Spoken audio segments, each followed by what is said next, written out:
Hi friends, welcome back to our YouTube channel. మీరు చూస్తున్నారు master TV. నేను మీ విజయ్ కుమార్. గత వీడియోలో మనం 6వ తరగతి సాంఘిక శాస్త్రం యొక్క part 1 quick revision and part 2 quick revision అనేది మనం చూడడం జరిగింది. చాలా మంచి రెస్పాన్స్ ఇచ్చారు మీరందరూ కూడా, చాలా సంతోషం.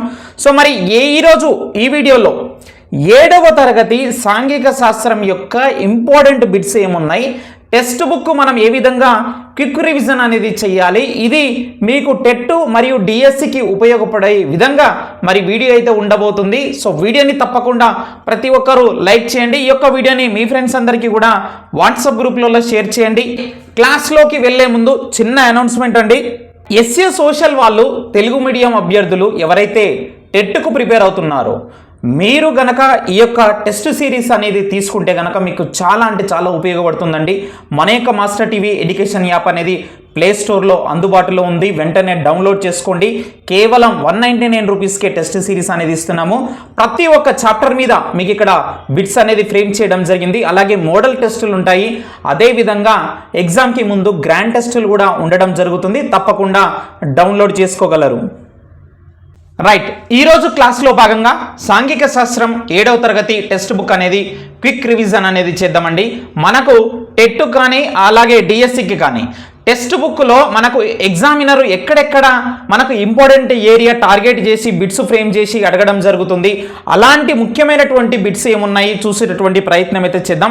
మీకు అందరికీ తెలుసు, నేను ప్రతి టెక్స్ట్ బుక్లో అట్ట మీద ఉన్నటువంటి బిట్స్ కూడా ఇంపార్టెంట్ అయినటువంటి ఏరియా బిట్స్ కూడా చెప్పడం జరుగుతుంది. గత వీడియోలో కూడా చెప్పాను. సో ఇందులో మరి ముఖ్యంగా చూసుకుంటే కనుక మనకు 7వ తరగతి సాంఘిక శాస్త్రం అట్ట మీద ఉన్నటువంటి జలచక్రం అనేటటువంటి ఒక చిత్రం ఇవ్వడం జరిగింది. ఇక్కడి నుంచి మనకు ఖచ్చితంగా బిట్స్ వస్తాయి నాన్న, జాగ్రత్తగా గమనించండి. అదేవిధంగా పోయిన వీడియోలో కూడా చెప్పాను, చైల్డ్ లైన్ నెంబర్ 1098 ఇది వెరీ వెరీ ఇంపార్టెంట్. అయితే ఇక్కడ 4 అంశాలు ఉన్నాయి. సో ఈ యొక్క చైల్డ్ లైన్ నెంబర్కి సంబంధించి మరి ఇది ఏ మంత్రిత్వ శాఖ కింద పనిచేస్తుంది అని అడిగినా అడగవచ్చు.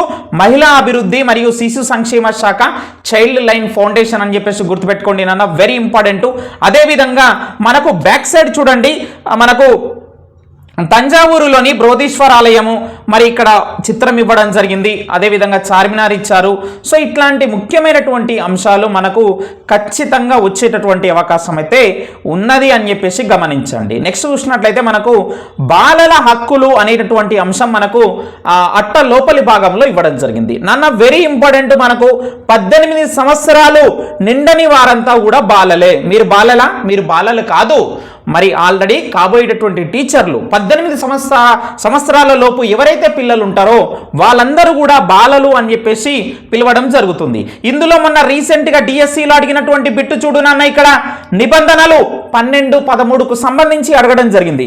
స్వేచ్ఛతో కూడిన భావ వ్యక్తీకరణ నా హక్కు, స్వేచ్ఛతో కూడిన భావ వ్యక్తీకరణ నా హక్కు అనేది ఏ నిబంధన తెలియజేస్తుంది మరి బాలల హక్కుల బిల్లులో అని చెప్పేసి మరి అడగడం జరిగింది. చూడండి, ఇక్కడే ఉంటుంది, మన కళ్ళ ముందల్లే ఉంటుంది, కానీ మనం చదవం.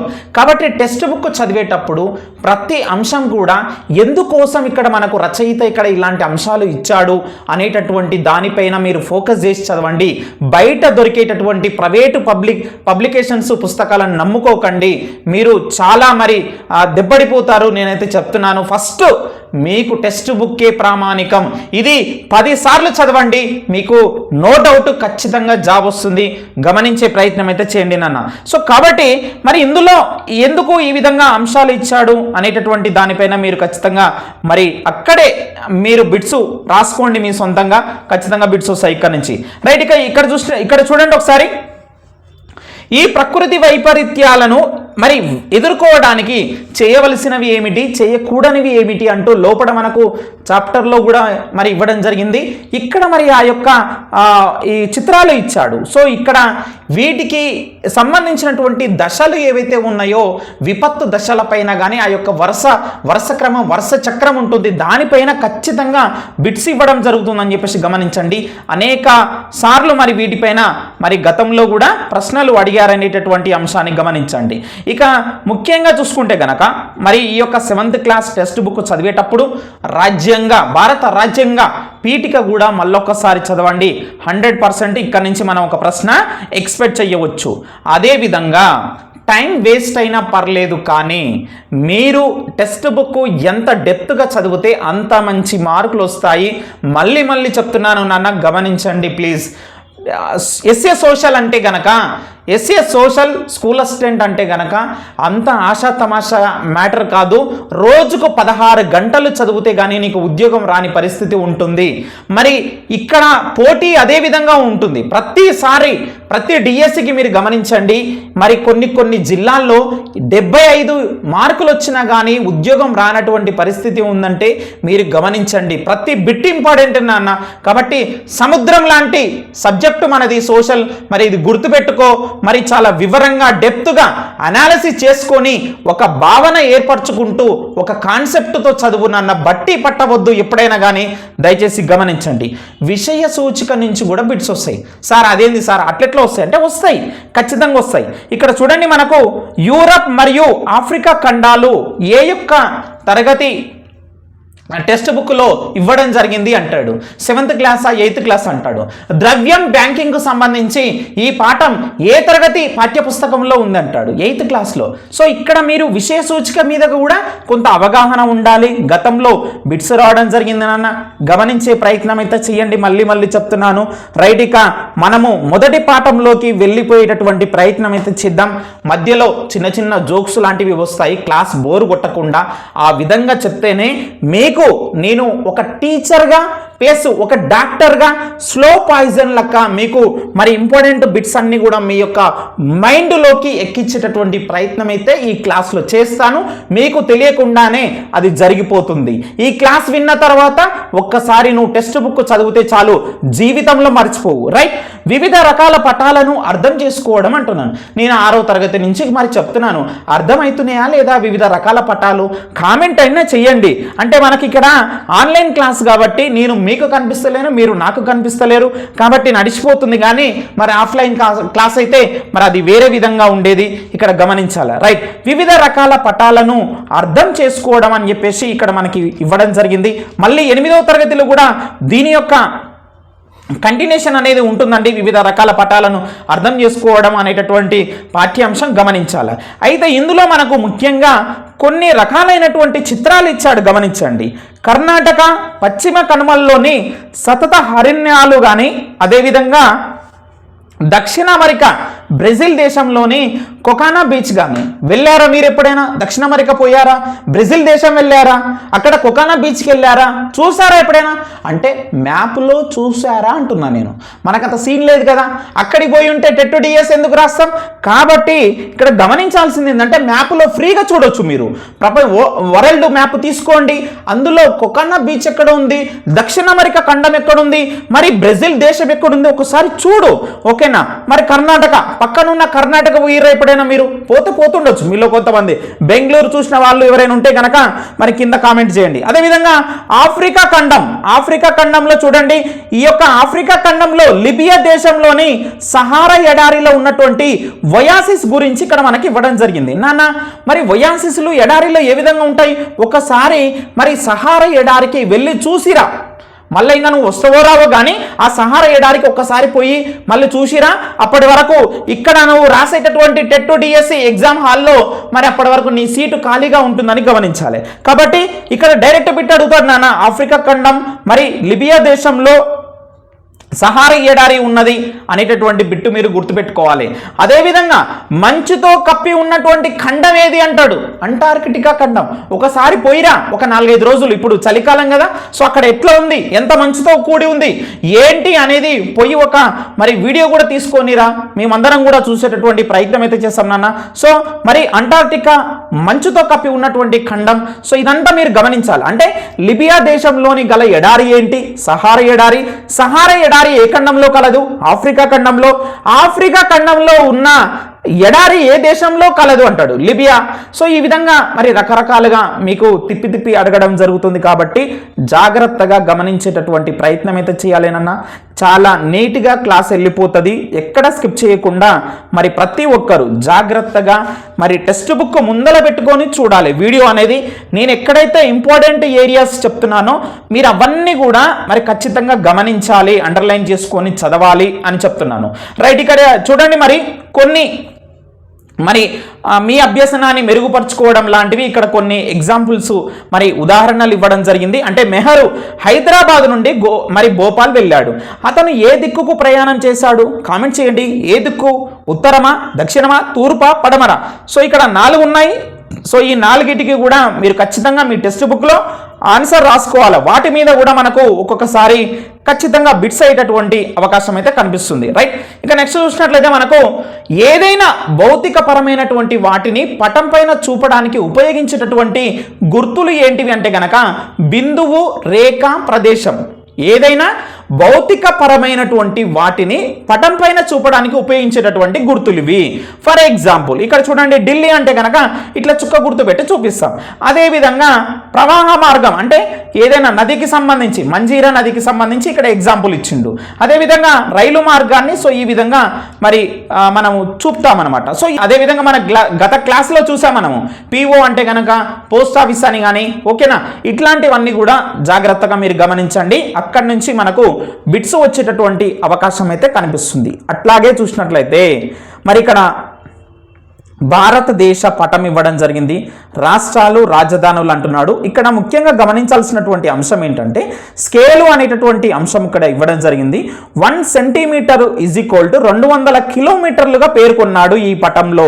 కాబట్టి స్కేలు అనే దానిపైన, దాని యొక్క వాస్తవ దూరం పైన మనకు ఖచ్చితంగా ఇట్లాంటి ఎగ్జాంపుల్స్ తీసుకొని మనకు మరి ఇటు టెట్లో కానీ డిఎస్సిలో కానీ ఖచ్చితంగా మనకు బిట్ రావడం జరుగుతుంది. ఇది మీరు జాగ్రత్తగా గమనించే ప్రయత్నం అయితే చేయండి. మరియు ఊరికే లైట్ తీసుకోకూడదు. అదేవిధంగా ఇక్కడ మీరు చాలా అంశాలు మరి గమనించవచ్చు.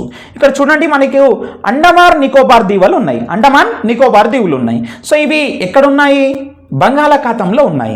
అదేవిధంగా లక్షద్వీపులు ఎక్కడున్నాయి అంటాడు. అరేబియా సముద్రంలో లక్షద్వీపులు ఉన్నాయి. బంగాళాఖాతంలో అండమాన్ నికోబార్ దీవులు ఉన్నాయి.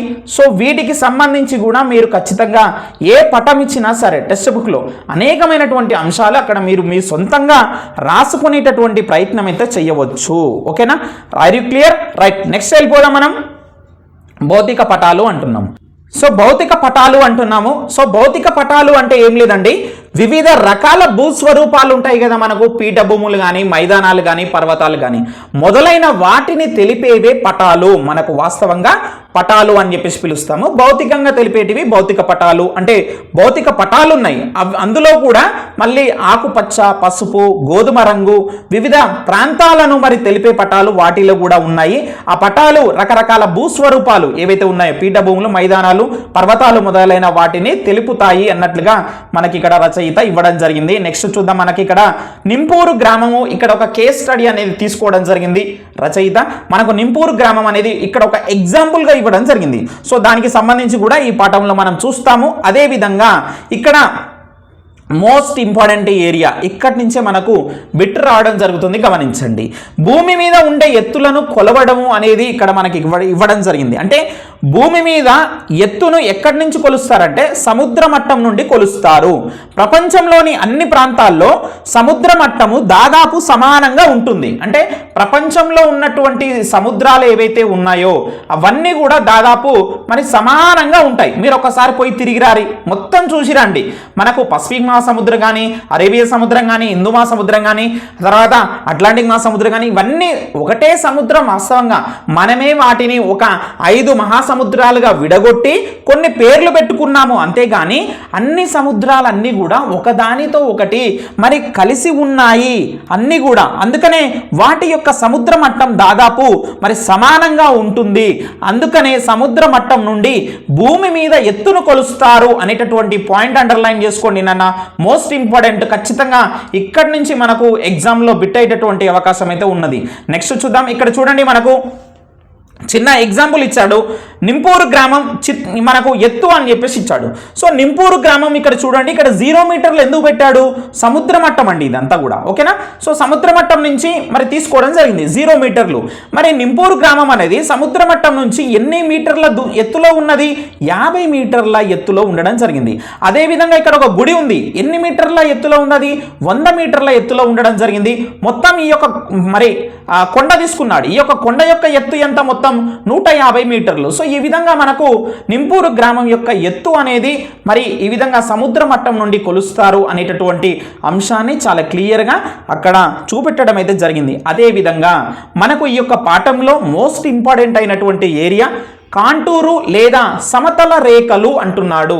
కాంటూరు రేఖలు, గుంటూరు రేఖలు కాదు నాన్న, నువ్వు గుంటూరు కారం సినిమా చూసినావు మహేష్ బాబుది, మాకు కూడా తెలుసు. కానీ ఇక్కడ గుంటూరు రేఖలు కాదు, కాంటూరు లేదా సమతల రేఖలు, వీటినే సమతల రేఖలు అని చెప్పేసి కూడా పిలుస్తారు. ఏంటి సార్ ఇవి? సమానమైనటువంటి ఎత్తుగల ప్రాంతాలను కలుపుతూ గీసే రేఖనే కాంటూరు లేదా సమతల రేఖ అని అంటారు. ఇవి ఇక్కడ చూడండి, భూస్వరూపాన్ని బట్టి ఈ కాంటూరు రేఖలు వంకర టింకరగా ఉండవచ్చు, కానీ ఇవి ఒకదానికొకటి ఖండించుకోవు. రెండు కాంటూరు రేఖల మధ్య దూరము ఆ భూమి స్వరూపం పైన ఆధారపడి ఉంటుందని చెప్పేసి గమనించండి. ఇక్కడ మనకు ఖచ్చితంగా బిట్ అవుతుంది నాన్న, వెరీ వెరీ ఇంపార్టెంట్. ఈ ఏరియా మొత్తం అండర్లైన్ చేసుకోండి, చాలా జాగ్రత్తగా చదివేటటువంటి ప్రయత్నం అయితే చేయండి. అంటే కాంటూరు రేఖలకు సంబంధించి ఈ క్రింది వానిలో మరి కానిది క్యా హై, అయినది క్యా హై, మరి అడిగినా అడగవచ్చు. కాబట్టి జాగ్రత్తగా గమనించాలి. భూమి వాళ్ళు ఎత్తుగా ఉంటే గనక కాంటూరు రేఖలు ఒకదానికొకటి దగ్గరగా ఉంటాయి. భూమి వాళ్ళు తీవ్రంగా లేకుండా తక్కువ వాళ్ళు ఉంటే గనక కాంటూరు రేఖలు దూరంగా ఉంటాయి అనేటటువంటి పాయింట్ని మీరు ఖచ్చితంగా గుర్తుపెట్టుకోవాలి. అనేక సార్లు దీని గురించి అడగడం అయితే జరిగిందనమాట. అదేవిధంగా మన యొక్క తెలంగాణ భౌతిక స్వరూపాన్ని అంటే గమనిస్తే గనక గోదావరి నది అనేది తూర్పు వాలుగా ప్రవహిస్తుంది అనేటటువంటి ఒక బిట్ కూడా ఇక్కడ ఇవ్వడం జరిగింది మనకు, అది కూడా వెరీ ఇంపార్టెంట్.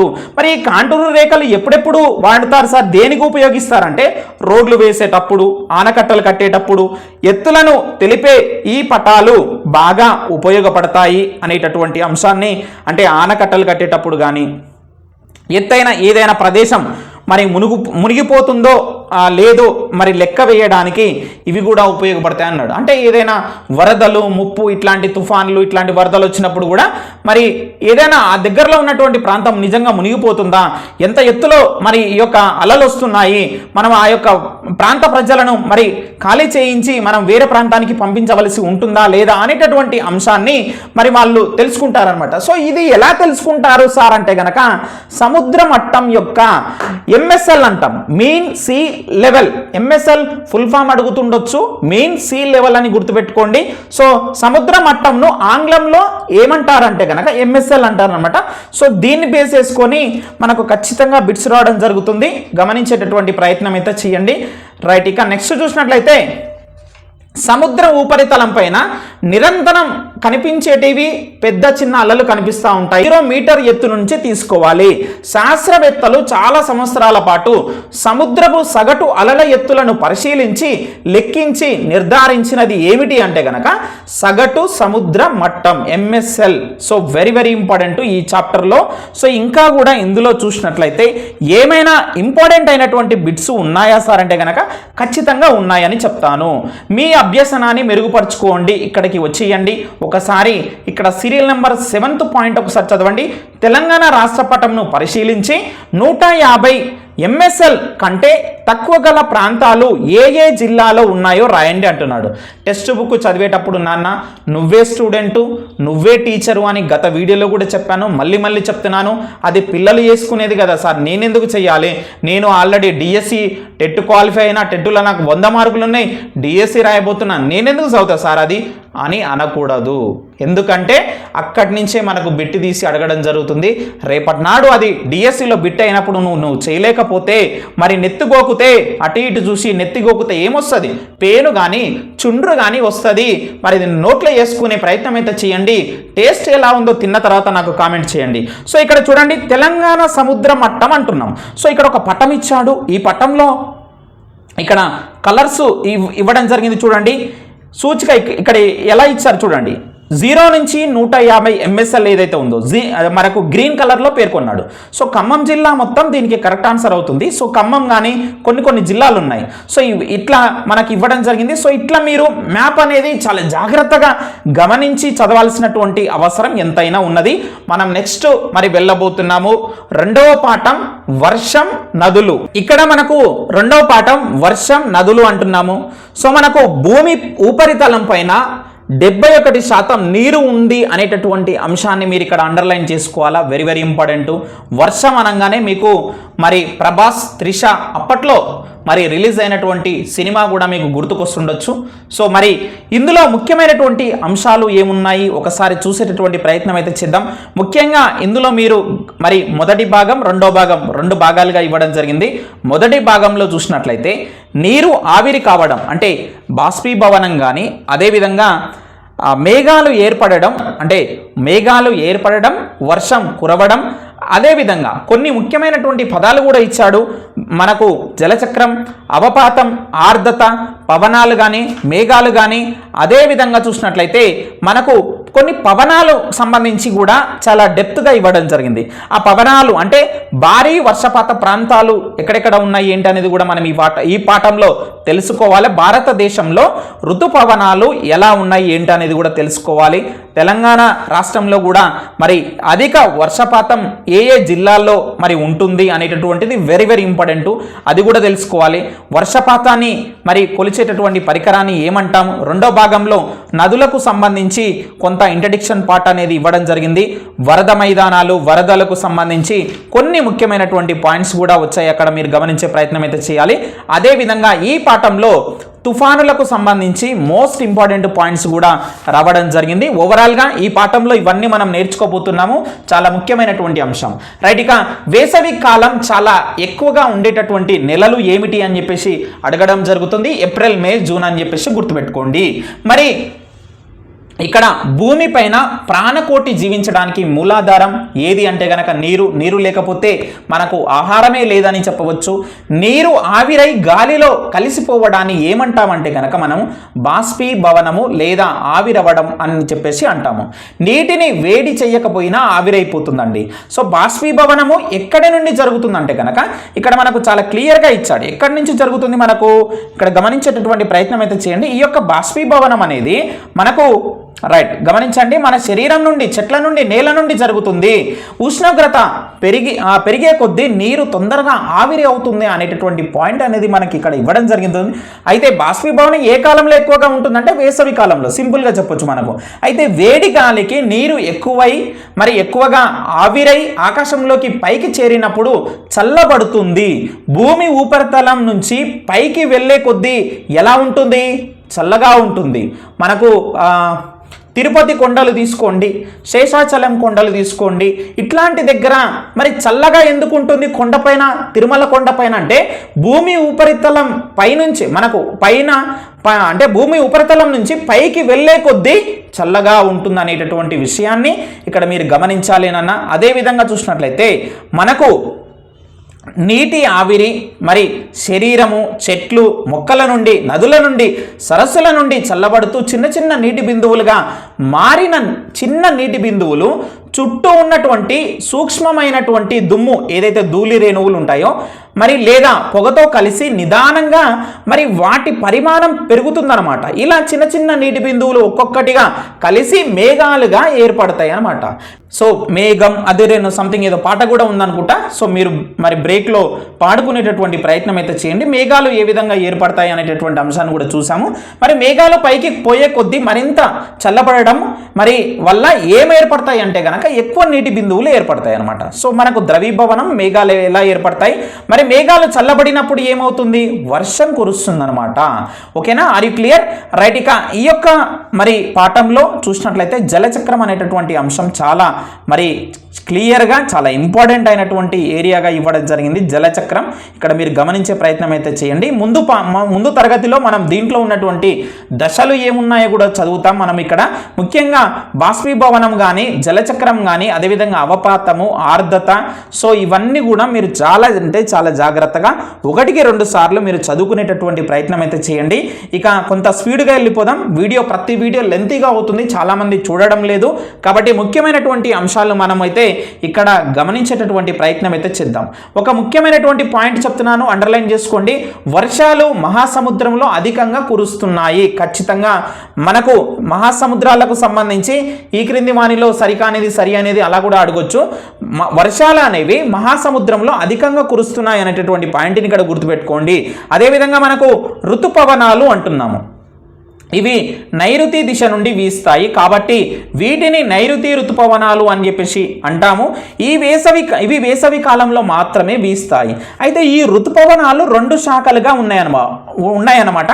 ఒకటి అరేబియా సముద్రం నుండి వీచేటటువంటి పవనాలు, రెండు బంగాళాఖాతం మీదుగా వీచేటటువంటి పయనాలు. సో మీరు మోస్ట్ ఇంపార్టెంట్ ఖచ్చితంగా గుర్తుపెట్టుకోండి. ఋతుపవనాలు రెండు శాఖల, ఒక శాఖ ఏందని చెప్పేసి అడుగుతాడు. కాబట్టి ఇక్కడ భారతదేశంలో ఋతుపవనాలు అనేటటువంటి పటం ఇవ్వడం జరిగింది. భారీ వర్షపాత ప్రాంతాలు ఇక్కడ పేర్కొనడం జరిగింది. అంటే మనకు గ్రీన్ కలర్లో ఉన్నటువంటి మరి ప్రాంతాలు ఇక్కడ మీరు గమనించండి. ఈశాన్య భారతదేశంలో గ్రీన్ కలర్లో ఉన్నటువంటి మరి రాష్ట్రాలు, ప్రాంతాలు ఎక్కువగా ఉన్నాయి గమనించండి. అదేవిధంగా మనకి ఇక్కడ పశ్చిమ ప్రాంతంలో అరేబియా సముద్రం ఏదైతే ఉందో ఇక్కడ ఈ కోస్టల్ ఏరియా మొత్తం కూడా కొంత గ్రీన్ కలర్లో ఇచ్చారనమాట. అంటే ఇవి అధిక వర్షపాతాన్ని పొందుతున్నాయి అన్నమాట. మనకు భారతదేశంలో అధిక వర్షపాత ప్రాంతాలుగా ఇవి ఉన్నాయని చెప్పేసి గమనించండి. అదేవిధంగా ఇక్కడ మనం ఇందాక అనుకున్నాం కదా రెండు శాఖలని, ఒకటి మరి అరేబియా సముద్రం మీదుగా వీచేటటువంటి పయనాలు, అదేవిధంగా మనకు బంగాళాఖాతం మీదుగా మరి వీచేటటువంటి పవనాలు. సో ఈ యొక్క రెండు పవనాలు మీరు ఖచ్చితంగా గుర్తుపెట్టుకోవాలి. ఇక్కడి నుంచే మనకు ప్రతిసారి ఎగ్జామ్లో బిట్ అవుతుంది నాన్న, గుర్తుపెట్టుకునే ప్రయత్నం అయితే చేయండి. అదేవిధంగా ఈ యొక్క పాఠంలో మరి ఇంకా కూడా ఏమైనా ఇంపార్టెంట్ బిట్స్ ఉన్నాయా సార్ అంటే కనుక ఉన్నాయండి. ఖచ్చితంగా మీరు అండర్లైన్ చేసుకోవాలి. రాష్ట్రంలో మహబూబ్ నగర్, జోగులాంబ జిల్లాలు అతి తక్కువ వర్షపాతాన్ని పొందుతున్నాయి అని చెప్పాడు. ఇది అండర్లైన్ చేసుకోండి నాన్న, వెరీ వెరీ ఇంపార్టెంట్. అదేవిధంగా మే నుండి అక్టోబర్ మధ్య బంగాళాఖాతంలో తుఫానులు సంభవిస్తాయి. ఏ నెలలో బంగాళాఖాతంలో తుఫానులు సంభవిస్తాయి అని చెప్పేసి అడుగుతాడు నాన్న, జాగ్రత్తగా గుర్తుపెట్టుకోండి. అక్టోబర్ తర్వాత ఇక్కడ ఇంకో పాయింట్ అండి, అక్టోబర్ తర్వాత పవనాలు బంగాళాఖాతం నుండి మరి నైరుతి దిక్కుకు వీస్తాయి అనేటటువంటి అంశాన్ని కూడా ఇక్కడ ఇవ్వడం జరిగింది. ఈ పవనాలను ఈశాన్య పవనాలు అంటారు, లేదా తిరోగమన పవనాలు, ఋతుపవనాలు అని చెప్పేసి అంటారు.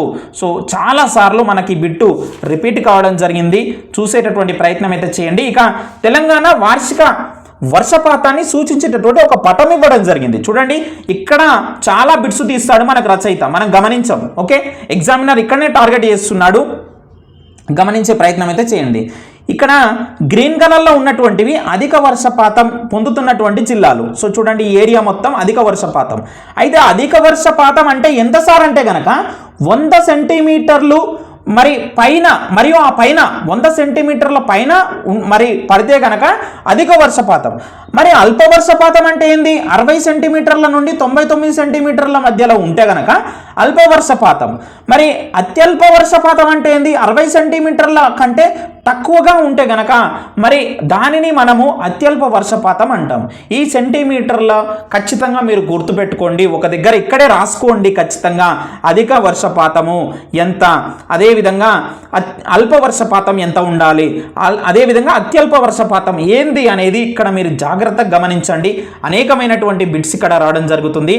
అత్యధిక వర్షపాత పొందుతున్నటువంటి జిల్లాలు ఇక్కడ గ్రీన్ కలర్లో ఉన్నటువంటి జిల్లాల మీద ఖచ్చితంగా మనకు రేపు నాడు బిట్టు తీసి అడిగేటటువంటి అవకాశం అయితే ఉంది, గమనించండి. నెక్స్ట్ చూద్దాం.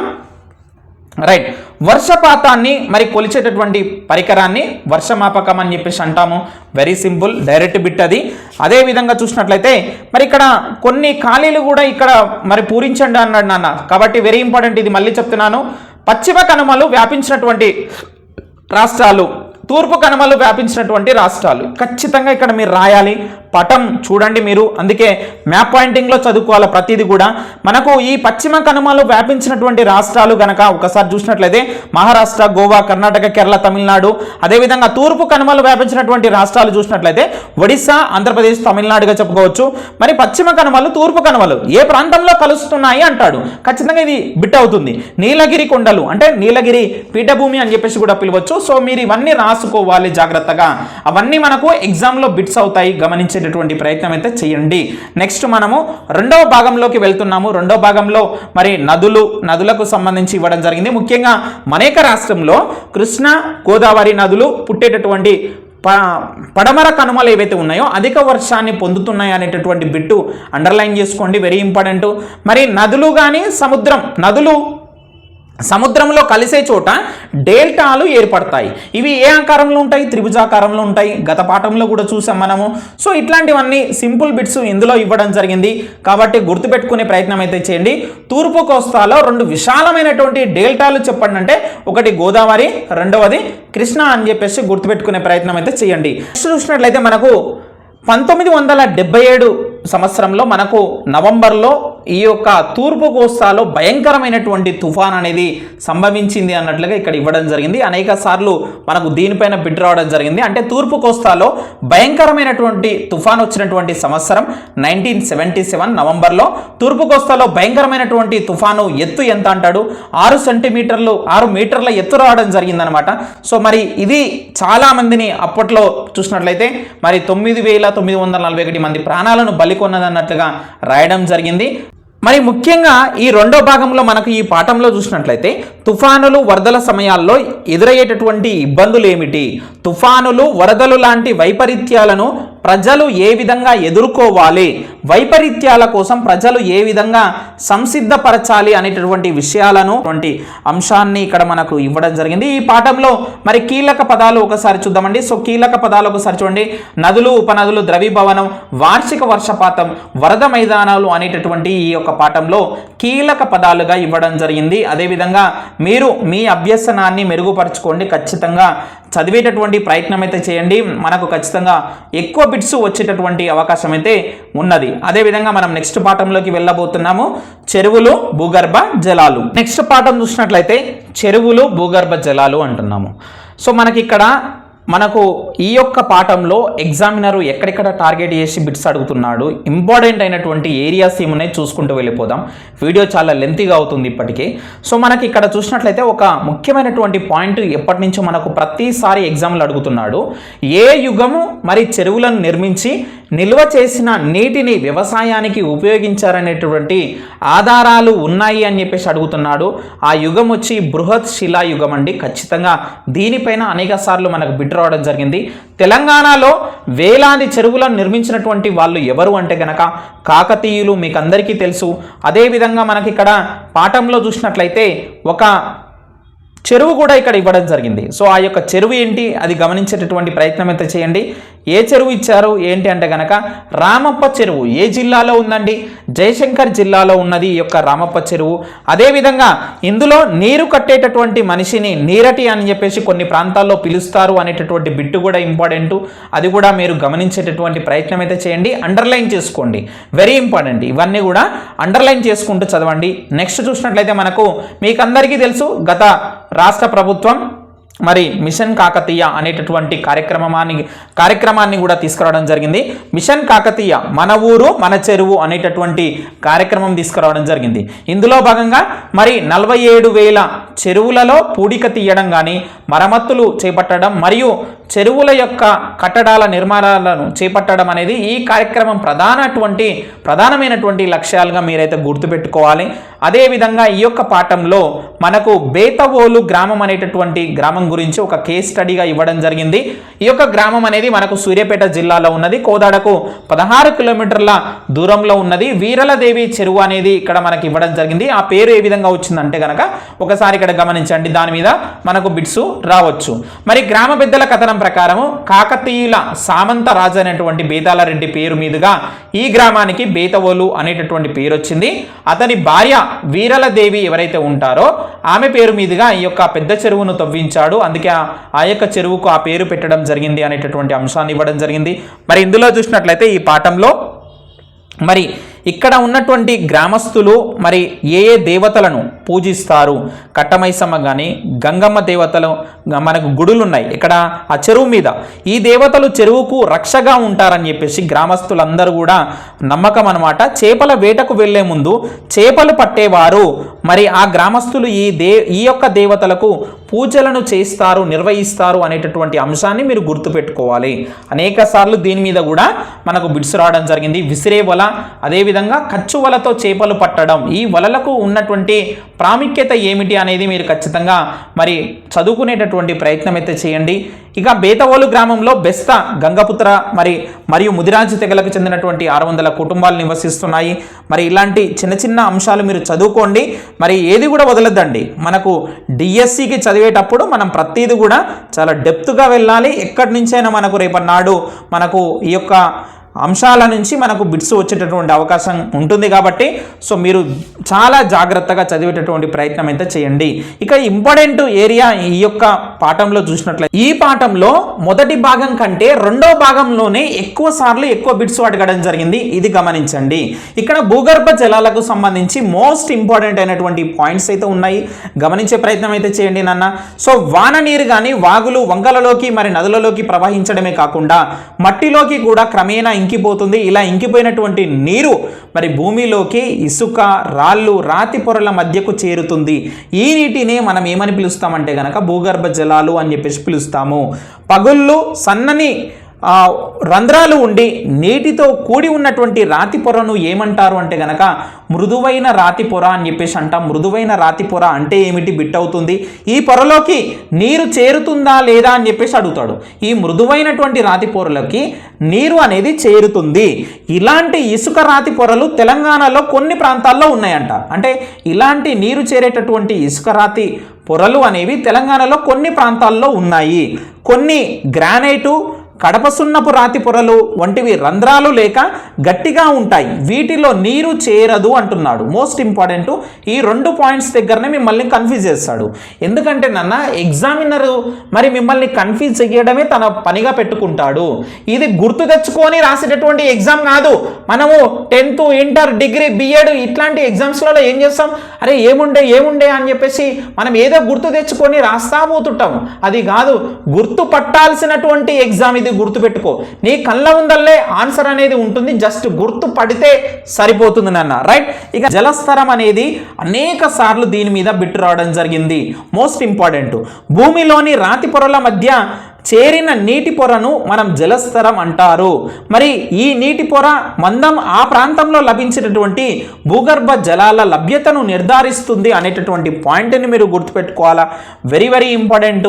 భూగర్భ జలాల నాణ్యత అనేటటువంటి అంశం పైన ఇక్కడ రచయిత కొంత వివరణ ఇవ్వడం జరిగింది. అంటే మనకు మన యొక్క రాష్ట్రంలో అనేక మండలాల్లోని మరి నీటిలో చూసినట్లయితే ఉప్పు కానీ, ఫ్లోరైడు, క్లోరైడు, ఇనుము, నైట్రేటు మొదలైనటువంటి ఖనిజ లవణాలు మరి చాలా ఎక్కువ మోతాదులో ఉన్నాయన్నమాట. సో అటువంటి నీరు తాగితే గనక మరి ఎముకల, దంతాల వ్యాధులు వస్తాయి. ఇది ఆరోగ్యానికి ఏమాత్రం మంచిది కాదు అనేటటువంటి అంశాన్ని ఇక్కడ మీరు గుర్తుపెట్టుకోవాలి. సో మరి ఫ్లోరైడ్ వ్యాధి సోకినటువంటి వ్యక్తి అనేటటువంటి ఇక్కడ చిత్రం కూడా మీరు చూసేటటువంటి ప్రయత్నం అయితే చేయవచ్చు. మొత్తంగా ఈ యొక్క పాఠంలో కీలక పదాలు ఒకసారి చూడండి. ఇక్కడ కీలకమైనటువంటి పదాలు ఒకసారి చూడండి. నీరు చేరడానికి వీలైన రాళ్ళు, ఇందాకనే చెప్పాను, ఆ రెండింటి దగ్గరనే మీకు బిట్టు తీసి అడుగుతాడు. వీలైనటువంటి రాళ్ళు ఏంటివి, వీలు లేని రాళ్ళు ఏంటివి. ఓకేనా. సహజ వృక్షజాలం, జలస్థరాలు, అదేవిధంగా బృహత్ శిలాయుగం. సో ఇవి ముఖ్యమైనటువంటి మరి కీలకమైనటువంటి పదాలుగా మీరైతే గమనించాలా. మనం నెక్స్ట్ పాఠంలోకి వెళ్ళబోతున్నాం నాన్న. మహాసముద్రాలు, చేపలు పట్టడం అనేటటువంటి పాఠంలోకి వెళ్తున్నాం. ఈ పాఠంలో ముఖ్యమైనటువంటి పాయింట్స్ ఏమున్నాయి, మనకు ఎక్కడ ఎగ్జామినరు ఇంపార్టెంట్ ఏరియా బేస్ చేసుకొని మరి టెట్ మరియు డిఎస్సిలలో మరి బిట్స్ అడగడం జరుగుతుంది. చూసేటటువంటి ప్రయత్నం అయితే చేద్దాం. మహాసముద్రాలు, చేపలు పట్టడం అనేటటువంటి మరి ఇందులో మొదటి భాగం అనేది మనం చూడబోతున్నాం. మీకు అందరికీ తెలుసు మరి గ్రహాలన్నింటిలో కూడా నీటిని కలిగి ఉన్నటువంటి ఏకైక గ్రహం ఏంటిది అంటే గనక భూమి అనమాట. అంటే జలయుత గ్రహం ఏదంటే భూమి. మరి మహాసముద్రాల అడుగు భాగము మరి భూమి ఉపరితలం వలె ఉంటుంది అనేటటువంటి అంశాన్ని మీరు ఇక్కడ గమనించాలా. మోస్ట్ ఇంపార్టెంట్ నాన్న. ఒకసారి మీకు డౌట్ ఉంటే గనక పోయి ఒకసారి చూసి రండి. సముద్రంలో దుంకు. ఎక్కడ, మన దగ్గరలో ఉన్నటువంటి బంగాళాఖాతంలో, అరేబియా సముద్రంలో కానీ దుంకిరా ఒకసారి. అడుగు భాగానికి వెళ్ళు. మరి మొన్న పోయిన సంవత్సరం అనుకుంటా రీసెంట్గా మనం చూసాం, ఒక టర్బైన్లో మరి మహా కోటీశ్వరులు కొంతమంది వెళ్ళారు, తండ్రి కొడుకులు ఇద్దరు కూడా. అంటే టైటానిక్ షిప్ యొక్క ఏ విధంగా ఉంది ఏంటి అనేది, మరి మునిగిపోయినటువంటి షిప్పుని ఎట్లా ఉంది ఏంది చూసొద్దాం అని చెప్పేసి పోయిర్రు. అటే పోయిర్రు, ఇక మళ్ళీ రాలే. కాబట్టి నువ్వు కూడా ఒకసారి ఈ మహాసముద్రపు మరి అడుగు భాగానికి ఒక్కసారి వెళ్ళి చూసిరా నాన్న. చూసి వచ్చిన తర్వాత కామెంట్ చేసేటటువంటి ప్రయత్నం అయితే చెయ్యి. మళ్ళీ ఉంటే కనుక టెట్ డిఎస్సి రాదు, మరి లేకపోతే లేదు. రైట్, ఇక్కడ చూసినట్లయితే ఇక్కడ చూడండి, మనకు మహాసముద్రాల యొక్క అడుగు భాగం అనేది భూమి ఉపరితలం లాగే ఉంటుంది. సముద్రపు అడుగు భాగంన సమతలంగా అస్సలు ఉండదు. ఇది కొండలతో, పర్వతాలతో, పీఠభూములతో, అగాధాలతో కూడా నిండి ఉంటుంది. కింద మరి ఆ విధంగా ఉంటుందంట. ఒకసారి మరి చూడండి, చాలా అగాధాలు కూడా మరి ఎక్కువ లోతును కలిగి ఉంటాయి. ఎవరెస్ట్ శిఖరాన్ని అగాధంలోకి ముంచితే మరి అది పూర్తిగా మునిగిపోతుంది అనేటటువంటి పాయింట్ని కూడా ఇక్కడ రచయిత మనకి ఇవ్వడం జరిగింది. మోస్ట్ ఇంపార్టెంట్ నాన్న. కాబట్టి ఇట్లాంటి ఏరియా చదివేటప్పుడు డిఎస్సిలో ఖచ్చితంగా బిట్స్ అవుతాయి. కాబట్టి చాలా జాగ్రత్తగా గమనించి చదవండి. మహాసముద్రాల్లో ఎక్కువ భాగం సముద్ర మట్టానికి ఎన్ని కిలోమీటర్ల లోతులో ఉంటుందంటే గనక 3 నుండి 6 కిలోమీటర్ల లోతులో ఉంటుంది. మహాసముద్రాలలోని నీరు ఎప్పుడూ నిశ్చలంగా ఉండదు. మహాసముద్రాలలోని వివిధ రకాల కదలికలు ఉంటాయి. మరి సముద్ర చలనాలు 3 రకాలు అంటున్నాము. ఒకటి వచ్చేసి మనకు రకాలు, ఒకటి తరంగాలు, 2 ప్రవాహాలు, 3 పోటుపాటులు. ఇది సింపుల్. తరంగాలు అంటే గనక సముద్ర ఉపరితలపు ఏదైతే మరి కొంత భాగం ఉంటుందో నీటి మట్టం హెచ్చు తగ్గులను తరంగాలు అని చెప్పేసి అంటారు. అదే విధంగా చూసుకుంటే గనక ప్రవాహాలు ఏంటంటే గనక ఒక నిర్దిష్ట దిక్కునకు నిరంతరము మరి సముద్ర ఉపరితలం పైన ప్రవహిస్తుంటాయి. ఈ ప్రవాహాలనే సముద్ర ప్రవాహాలు అని చెప్పేసి అంటారు. మళ్ళీ సముద్ర ప్రవాహాలు 2 రకాలు, మళ్ళీ ఉష్ణ ప్రవాహాలు, శీతల ప్రవాహాలు. సో ఇట్లా చదువుకునేటప్పుడు ఖచ్చితంగా ప్రతిదీ కూడా మనం ఇంపార్టెంట్ బిట్టుగా మనం చదవాల్సి ఉంటుంది. జాగ్రత్తగా గమనించండి. అదేవిధంగా పాటు పోటులు అని చెప్పేసి అంటున్నాము. సో ఈ యొక్క పాటు అంటే ఏంది, పోటు అంటే ఏంది ఖచ్చితంగా మీరు గుర్తుపెట్టుకోవాలి. నెక్స్ట్ చూసినట్లయితే పోటుపాటులు అని చెప్పేసి అంటున్నాము. Very very important. మనకి ఇక్కడి నుంచి మనకు బిట్స్ రావడం జరుగుతుంది. గతంలో కూడా అనేక సార్లు ఈ యొక్క బిట్స్ అడగడం జరిగింది నాన్న. సో ఏంటంటే మనకు సముద్ర ప్రాంతాలన్నింటిలో కూడా కొన్ని గంటల పాటు పోటు అంటే పర్వవేల తరంగాలు, మరికొంతసేపు పాటు అంటే లఘువేల తరంగాలు వస్తుంటాయి అన్నమాట. ఇవి ప్రతిరోజు ఒకే ఎత్తులో ఉండవు. పర్వవేల తరంగాలు వచ్చినప్పుడు మాత్రం సముద్ర తీరానికి కొంత ముందు వరకు మరి నీరు వస్తుంది. పాటు వచ్చినప్పుడు మాత్రం సముద్ర తీరం నుండి కొంత లోపలికి పోతుంది. పాటుపోట్లు అనేవి చేపలు పట్టడానికి అనుకూలం అనేటటువంటి పాయింట్. ఇదంతా అండర్లైన్ చేసుకోండి. Very very important. ఇక్కడి నుంచి మనకు ఎగ్జామినరు మరి ఖచ్చితంగా బిట్టు తీసి అడిగేటటువంటి అవకాశం అయితే ఉన్నది. అదేవిధంగా 2వ భాగం చూసినట్లయితే మనకి ఇందులో మరి తీర మైదానంలో మత్స్యకారుల యొక్క గ్రామం అయినటువంటి మరి భావనపాడు అనేటటువంటి మరి గ్రామం, ఒక గ్రామానికి సంబంధించి కేస్ స్టడీ అనేది ఇవ్వడం జరిగింది. ఆ యొక్క గ్రామంలో చేపలు పట్టడం కానీ, అదేవిధంగా మరి వాళ్ళు మరి ఎక్కడ చేపలు అమ్ముతారు, మరి చేపలు అమ్మేటటువంటి మరి మహిళలను బేరకత్తలు అంటారు అనేటటువంటి పాయింట్ కానీ, అదేవిధంగా వలలకు సంబంధించిన వలలు ఇంపార్టెంట్ నన్న. ఇందులో వీళ్ళు వాడేటటువంటి వలలు మరి రైట్, ఈ వలలు ఏవైతే ఉన్నాయో ఈ వలలకు సంబంధించి మీకు ఒక అవగాహన అయితే ఉండాలి. ఖచ్చితంగా ఒక బిట్ అయితే మనం ఇక్కడి నుంచి అయితే ఎక్స్పెక్ట్ చేసేటటువంటి అవకాశం అయితే ఉన్నది. అదేవిధంగా ఈ యొక్క పాఠంలో మరి ఒక మోస్ట్ ఇంపార్టెంట్ అయినటువంటి ఒక పాయింట్ కూడా రావడం జరిగింది నాన్న. భావనపాడు ప్రజలలో ఎక్కువ మంది గంగమ్మను, గౌరిని, శివుణ్ణి పూజిస్తారు. వీరు తమ పడవలకు, వలలకు పూజ చేస్తారు. వీరి ప్రధానమైనటువంటి పండుగ గౌరీ పూర్ణిమ అనేటటువంటి అంశాన్ని ఇక్కడ ఇవ్వడం జరిగింది. మీరు గమనించండి. అదేవిధంగా మరి గ్రామంలో మరి ఉన్నటువంటి కార్యక్రమాలన్నింటినీ అందరూ పిల్లాస్ అని పిలిచేటటువంటి మరి కుల పెద్ద నిర్వహిస్తారు అనేటటువంటి అంశాన్ని కూడా ఇవ్వడం జరిగింది. ఇది కూడా మోస్ట్ ఇంపార్టెంట్ ఏరియా. ఇక్కడ మీరు గమనించే ప్రయత్నం అయితే చేయగలరు. అదేవిధంగా మనకు ఈ యొక్క పాఠంలో కీలకమైనటువంటి పదాలు మరి టూల్ కిట్ కానీ, కన్నులు, బుర్రకథ, అదేవిధంగా మర పడవ అనేటటువంటి అంశాలు ఉండడం జరిగింది. నెక్స్ట్ మనం మోస్ట్ ఇంపార్టెంట్ అయినటువంటి పాఠంలోకి వెళ్ళబోతున్నాము. ఖచ్చితంగా ఇక్కడ నుంచి 100కి 100% బిట్స్ రావడం జరుగుతుంది. రైట్, నెక్స్ట్ మనం వెళ్ళబోతున్నటువంటి పాఠం యూరప్ ఖండం. సో యూరప్ ఖండం ఎవరైనా చూసిన వాళ్ళు ఉంటే కనుక కింద కామెంట్ చేయండి. మ్యాప్లో చూసే ఉంటారు, మ్యాప్లోనే నేను అడిగేది. సో మరి యూరప్ ఖండం అంటున్నాము. సో యూరప్ ఖండం అనేక రకాలైనటువంటి బిట్స్ ఇక్కడ మనకు వచ్చేటటువంటి అవకాశం ఉంది నాన్న. ఇది ఉత్తరార్ధగోళంలో ఉంది అనేటటువంటి అంశాన్ని మీరు ఫస్ట్ ప్రయారిటీగా రాసుకోండి. ఇక్కడే రాసుకునే ప్రయత్నం అయితే చేయండి. నేను చెప్పేటటువంటి పాయింట్స్ ఇక్కడ రాసుకోండి. ఉత్తరార్ధగోళంలో ఉన్నటువంటి ఖండం యూరప్, సమశీతోష్ణ మండలంలో ఇది ఉన్నది అనేటటువంటి అంశాన్ని ఇక్కడ గమనించండి. అదేవిధంగా పారిశ్రామిక విప్లవం మొదటగా యూరప్లో సంభవించింది అనేటటువంటి పాయింట్ని మీరు గుర్తు చేసుకోవాలి. ఏదైతే యూరప్ ఖండం ఉందో దానికి సంబంధించి సరిహద్దులు మీరు జాగ్రత్తగా పరిశీలించాలి. యూరప్ ఖండం యొక్క ఉనికి ఎట్లా ఉంది మీరు గమనించండి. ఓకేనా, రైట్. ఇక్కడ చూసినట్లయితే ఇక్కడ మీరు జాగ్రత్తగా చదివితే కనుక ఇక్కడనే మీకు ఎక్కువ బిట్స్ వచ్చేటటువంటి అవకాశం అయితే ఉన్నది. ఇది అర్థమైతే కనుక యూరప్ ఖండం గురించి మీరు ఈజీగా నేర్చుకోగలుగుతారు. గమనించే ప్రయత్నం అయితే చేయండి. ఇక్కడ ఏమంటున్నాడు, యూరప్ ఖండంలో పశ్చిమాన ఉన్నటువంటి సముద్రం పేరేమిటి అని చెప్పేసి అడుగుతున్నాడు. అదేవిధంగా ఈ సముద్రం అనేది యూరప్ను మరియు ఉత్తర అమెరికా ఖండాన్ని వేరు చేస్తుంది. అదే అట్లాంటిక్ మహాసముద్రము. 500 సంవత్సరాల క్రితము యూరప్ నుండి అమెరికాకు సముద్ర మార్గాన్ని కనిపెట్టారు. లక్షల కొద్దీ ఐరోపా ప్రజలు అమెరికాకు వలస వెళ్ళి స్థిరపడ్డారు అనేటటువంటి పాయింట్ని మీరు గుర్తుపెట్టుకోండి. అదేవిధంగా యూరప్కు దక్షిణాన ఉన్నటువంటి సముద్రం పేరును మరి అట్లాస్లో చూడండి అంటున్నాడు. దక్షిణాన ఏముందండి, ఇక్కడ చూడండి, మధ్యధరా సముద్రం ఉన్నది. ఈ సముద్రానికి ఉత్తరాన యూరప్, దక్షిణాన ఆఫ్రికా ఉన్నాయి. ఈ యొక్క సముద్రానికి దక్షిణాన ఏమున్నది, ఆఫ్రికా ఖండం అనేది ఉన్నది. మరి ఈ సముద్రానికి మధ్యధరా సముద్రం అనేటటువంటి పేరు ఎందుకు వచ్చిందో తెలుసా అంటున్నాడు. దీనికి అర్థం ప్రపంచం యొక్క మధ్య భాగం అనేటటువంటి అర్థం ఇక్కడ ఇవ్వడం జరిగింది నాన్న. మోస్ట్ ఇంపార్టెంట్, ఖచ్చితంగా ఇక్కడ నుంచి మనకు ఎక్కువగా బిట్స్ రావడం జరుగుతుంది. యూరప్ ఖండం అనేటటువంటి మీరు మ్యాప్ పాయింటింగ్ అనేది బాగా నేర్చుకోండి. రైట్, ఇక్కడ చూడండి మనకు ఇంపార్టెంట్ అనేటువంటి పాయింట్స్ ఇక్కడ ఇవ్వడం జరిగింది. ఎగ్జాక్ట్లీ మనకి ఇక్కడ బిట్స్ రావడం జరుగుతుంది. యూరప్కు తూర్పు సరిహద్దుగా యూరల్ పర్వతాలు అనేవి ఉన్నవి. ఇవి చాలా ఎత్తైనటువంటి పర్వతాలు అనేటివి కావు. ఈ పర్వతాలకు తూర్పున ఆసియా ఉన్నది, పశ్చిమాన యూరప్ ఉన్నాయి. వాస్తవంగా ఆసియా యూరప్ అనేవి కలిసే ఉన్నాయి. కాబట్టి ఈ యొక్క ప్రాంతాన్ని యూరేషియా అంటాము.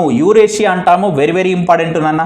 అదేవిధంగా ఇక్కడ చూడండి, పశ్చిమ యూరప్లోని హంగరీ దేశం డాన్యూబ్ నది ఒడ్డున గల నగరం ఏంటంటే గనక బుడాపెస్ట్ నగరం అనేది గుర్తుపెట్టుకోండి. అనేక సార్లు మనకి ఇక్కడ మరి ఎగ్జామ్లో బిట్ రావడం జరిగింది. అదేవిధంగా చూసినట్లయితే పటంలో మీరు గమనించండి, ఆల్ప్స్ మరియు పైరినీస్ పర్వతాలను గమనించండి అంటున్నాడు. ఆల్ప్స్ పర్వత శ్రేణులు చాలా ముఖ్యమైనవి.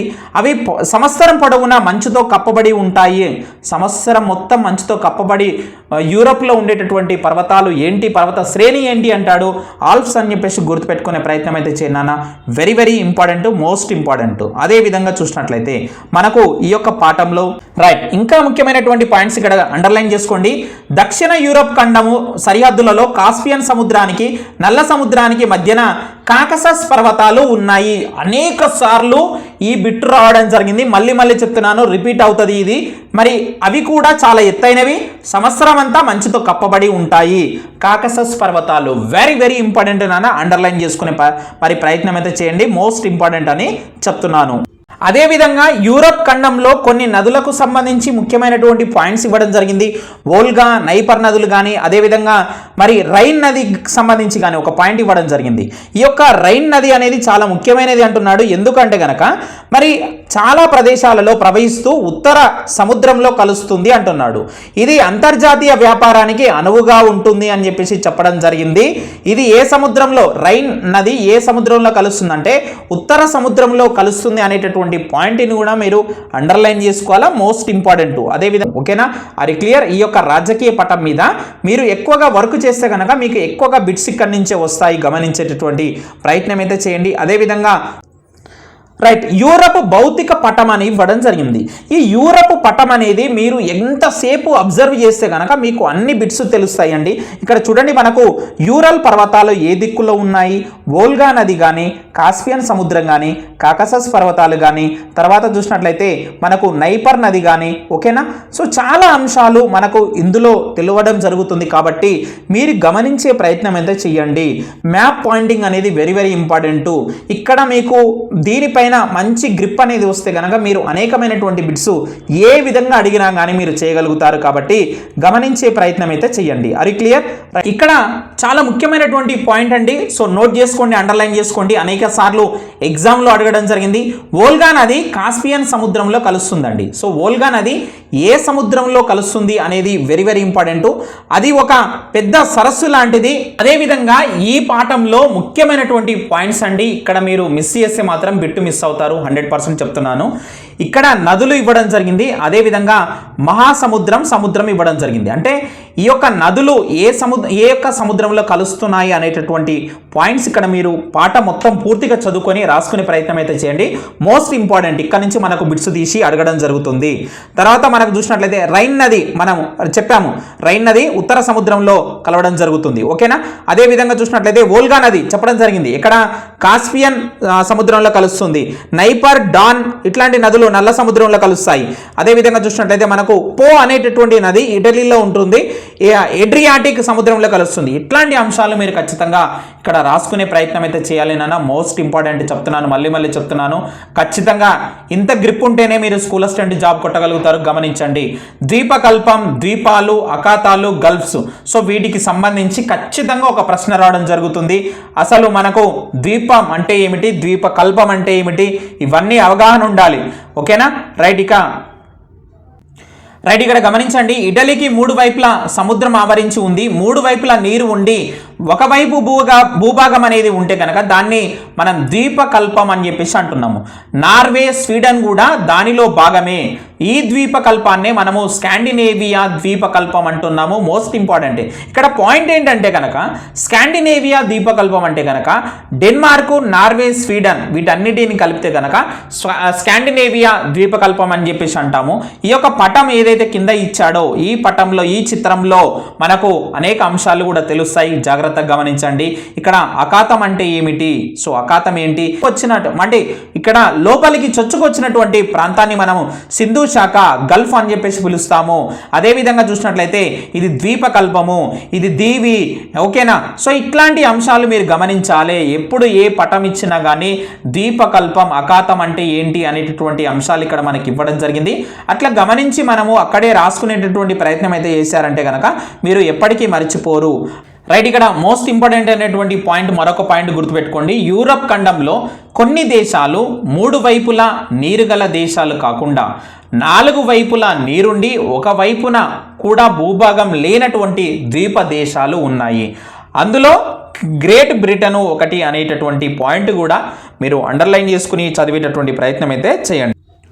గమనించినట్లయితే యూరప్లో శీతోష్ణ స్థితి ఏ విధంగా ఉంటుందంటే, యూరప్ శీతోష్ణ స్థితి అనేది మన దేశానికంటే చల్లగా ఉంటుంది.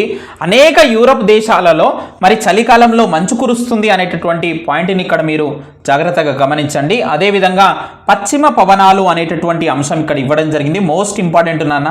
ఇక్కడ నుంచి మనకు ఎక్కువగా బిట్స్ అయితే వస్తున్నాయి, జాగ్రత్తగా గమనించి చదవాలి మీరు.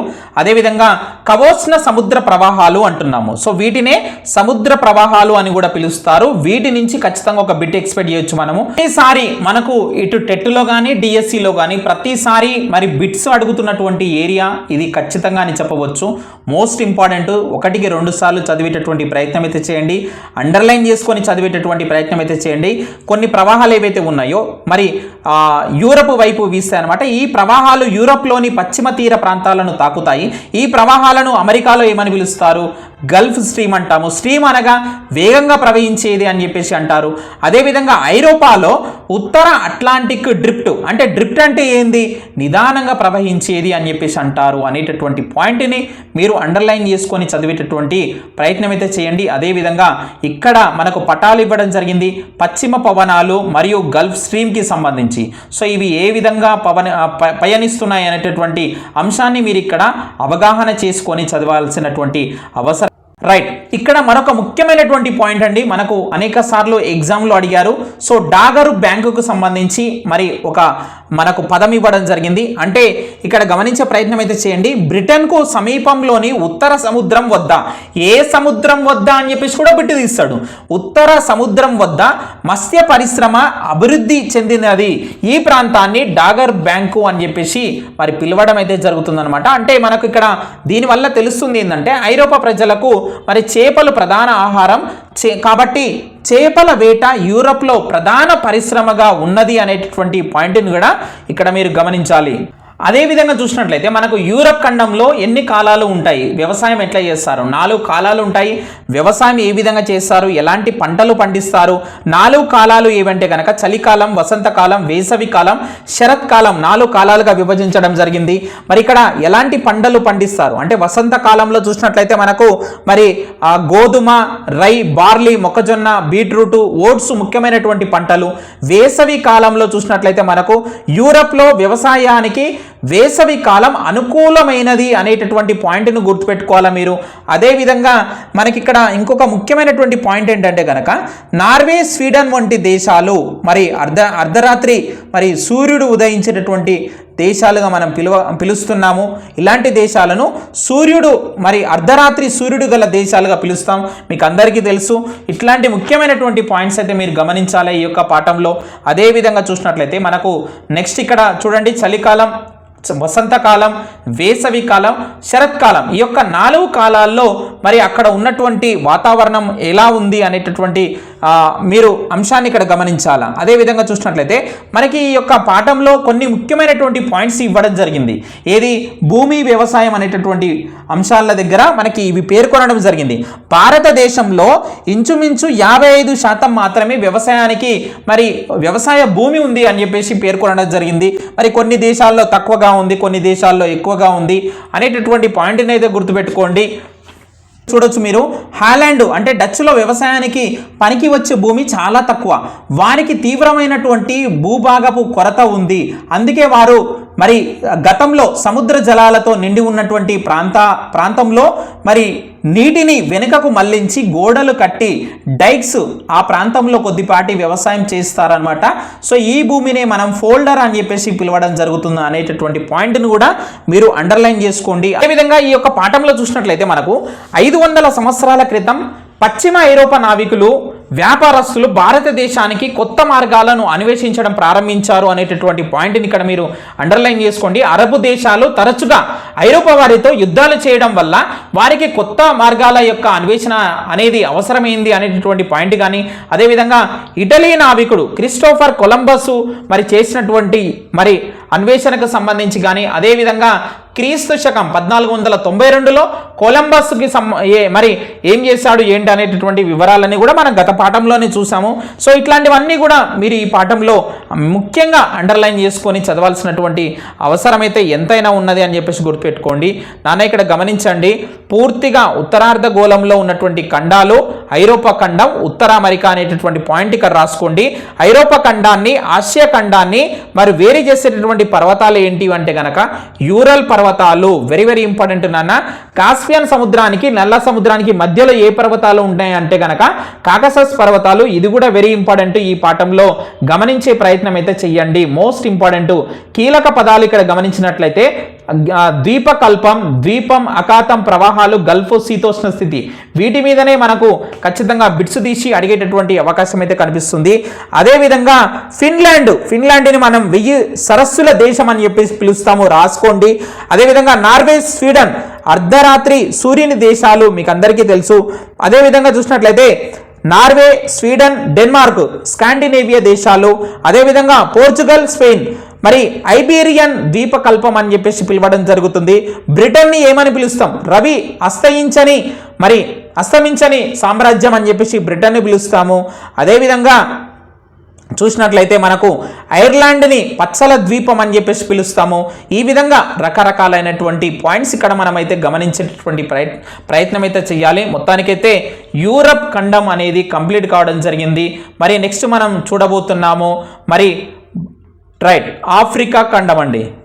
సో ఈ యొక్క ఆఫ్రికా ఖండం నుంచి మనకు అనేక సార్లు టెట్లు మరియు డిఎస్సిలో అటు గురుకుల ఎగ్జామ్స్లో కూడా మరి చాలాసార్లు ముఖ్యమైనటువంటి బిట్స్ అడగడం జరిగింది. మోస్ట్ ఇంపార్టెంట్ అయినటువంటి ఏరియా ఇదంతా కూడా మీరు గమనించాలా. ఆఫ్రికా అంటున్నాం, భారతదేశానికి మరి పశ్చిమ భాగాన ఒక పెద్ద ఖండం ఉంది, దాని పేరే ఆఫ్రికా ఖండము. మన యొక్క దేశంలో లేని చాలా రకాల జంతువులు ఆఫ్రికా ఖండంలో ఉన్నాయి అనేటటువంటి అంశాన్ని మీరు ఇక్కడ గమనించాలి. ఈ యొక్క ఆఫ్రికా ఖండంలో ఎంతో పెద్ద పెద్ద ఎడారులు, దట్టమైనటువంటి అడవులు, అతిపెద్ద వెడల్పైనటువంటి నదులు కానీ, లెక్కలేనన్ని పెద్ద సరస్సులు ఉన్నాయి, వేల మైళ్ళు వ్యాపించినటువంటి విశాలమైనటువంటి పచ్చిక బయళ్ళు ఉన్నాయి. ఒకసారి వెళ్ళి చూసిరండి నాన్న. ఎవరైనా చూశారా ఆఫ్రికా? ఎవ్వరు చూడలేదు కాబట్టి అవసరం లేదు. ఆఫ్రికాను మానవ సంతతికి పుట్టినిల్లు అని చెప్పేసి చెప్పవచ్చు. మానవ సంతతి మొట్టమొదట ఎక్కడ మరి ఉన్నది, ఆవిర్భవించిందంటే మొదట ఆఫ్రికా ఖండంలోనే అనేటటువంటి అంశాన్ని ఇక్కడ మీరు గమనించాలి. రైట్, ఇందులో మనం ముఖ్యంగా గమనించాల్సినటువంటి మరి అంశాలు చూడండి. భూమధ్య రేఖ ప్రాంతపు అడవులు యుగాండాలో ఉన్నాయి. అదేవిధంగా కెన్యాలోని సవర్నా కానీ, అదేవిధంగా చూసినట్టయితే నైలు నది ఒడ్డున కైరో నగరం కానీ. సో ఇట్లాంటివన్నీ కూడా మళ్ళీ బిట్స్ తీసి అడగడం జరుగుతుంది, జాగ్రత్తగా గమనించాలి. ఓకేనా? రైట్, ఇక చూసినట్లయితే ఆఫ్రికా విశాలమైనటువంటి పీఠభూమి అంటున్నాము. ఈ యొక్క ఆఫ్రికా ఖండంలో చూసినట్లయితే మనకు ముఖ్యంగా మరి నైలు, కాంగో నది పరివాహ ప్రాంతాన్ని మనం గమనించవచ్చు.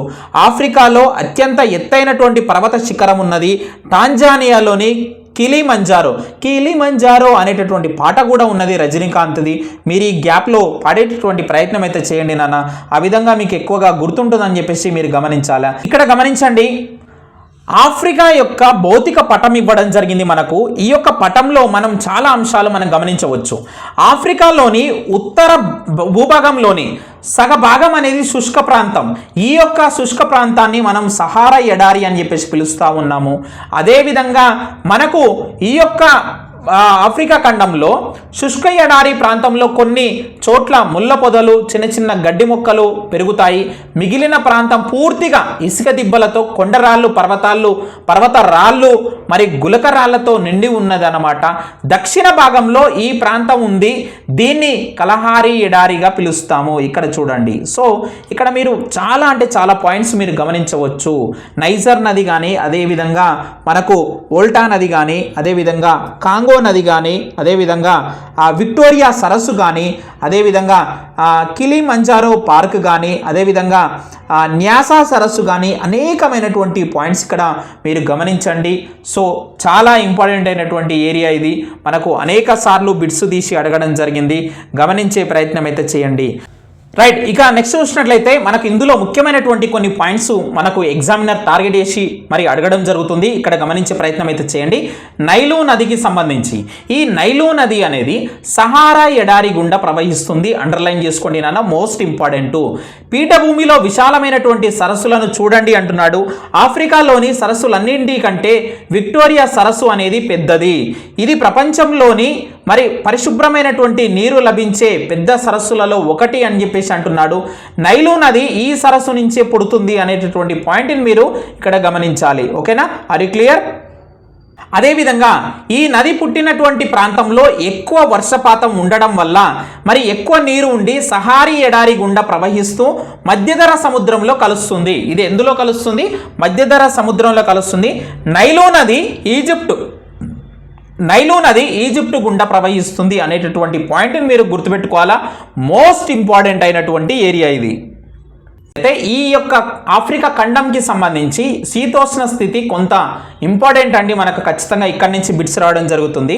మరి ఈ యొక్క ఖండాన్ని మీరు మ్యాప్లో గమనించినట్లయితే ఈ భూమధ్య రేఖ ఏదైతే ఉందో ఈ ఖండం గుండా మధ్య గుండా పోవడాన్ని మీరు గమనిస్తారు. ఈ విధంగా ఆఫ్రికా ఉత్తర దక్షిణ సమభాగాలుగా అది వేరు చేస్తుంది అనేటటువంటి మరి అంశాన్ని ఇక్కడ మీరు గమనించాలి. అదేవిధంగా కర్కట రేఖ, మకర రేఖ మధ్య ఉన్నటువంటి ప్రాంతంలో శీతోష్ణ స్థితి చాలా వేడిగా ఉంటుందని చెప్తున్నాడు. ప్రపంచంలోనే ఇది అతి ఉష్ణమండల ప్రాంతం. ఇక్కడ చలి అనేది ఉండదు. ఈ ప్రాంతాన్ని ఉష్ణమండలం అని చెప్పేసి అంటారు అని చెప్పేసి పాయింట్ ఇక్కడ పేర్కొనడం జరిగింది నాన్న. ఇది మోస్ట్ ఇంపార్టెంట్, గుర్తుపెట్టుకునే ప్రయత్నం. ఆఫ్రికా వర్షపాత విస్తరణ ఏ విధంగా ఉంది చూడండి. ఇక్కడ మనకు బ్లూ కలర్లో ఉన్నటువంటిది మొత్తం కూడా ఈ యొక్క దేశాలు, ఈ ప్రాంతం అంతా కూడా అధిక వర్షపాతం అనేది మరి ఇక్కడ నమోదవుతుంది. మధ్యస్థాయి వర్షపాతం ఇక్కడ చూడండి గ్రీన్ కలర్లో ఇక్కడ ఇచ్చాడు. సో కొంత భాగం, కొన్ని భాగాలు అత్యల్ప. సో ఉత్తర భాగంలో మరి అత్యల్పంగా ఉన్నది, అక్కడ సహారా ఎడారి ఉన్నది. మీరు గమనించే ప్రయత్నం అయితే చేయండి. ఆఫ్రికాలోని సహజ వృక్ష సంపద ఏ విధంగా ఉంది గమనించండి. ఇక్కడ మనకు సవన్నా వెరీ వెరీ ఇంపార్టెంట్ అండి. సో సవన్న మీద మనకు ఖచ్చితంగా బిట్స్ రావడం జరుగుతుంది నాన్న. ఇదంతా కూడా సవన్న మరి వృక్ష సంపద ఉన్నటువంటి ఏరియాగా మీరు గమనించాలా. ఓకేనా? Are you clear? Right, next savanna గడ్డి భూములకు సంబంధించి ఇక్కడ ఒక పాయింట్ అనేది ఇవ్వడం జరిగింది. ఏనుగు కూడా కనిపించనంత ఎత్తులో దట్టంగా ఈ గడ్డి అనేది ఉంటుంది. వీటినే సవన్న గడ్డి భూములు అంటాము అనేటటువంటి పాయింట్ని మీరు చాలా జాగ్రత్తగా గమనించే ప్రయత్నం అయితే చేయండి మిత్రులారా. ఇక్కడ ఒక చెట్టు కూడా ఇవ్వడం జరిగింది, బొబాయి చెట్టు.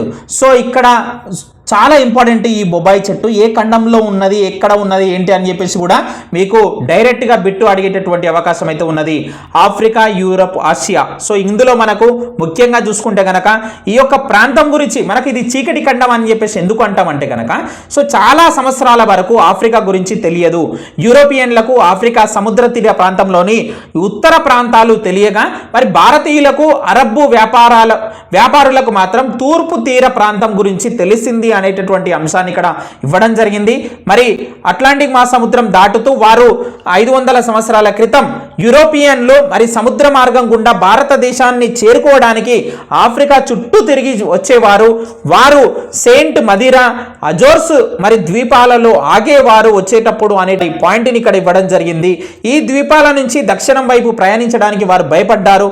అక్కడ చాలా వేడిగా నీరు ఉంటుంది, సముద్రం గుండా మరి వేడి నీటితో మసలుతూ ఉంటుందని వాళ్ళు భావించారు.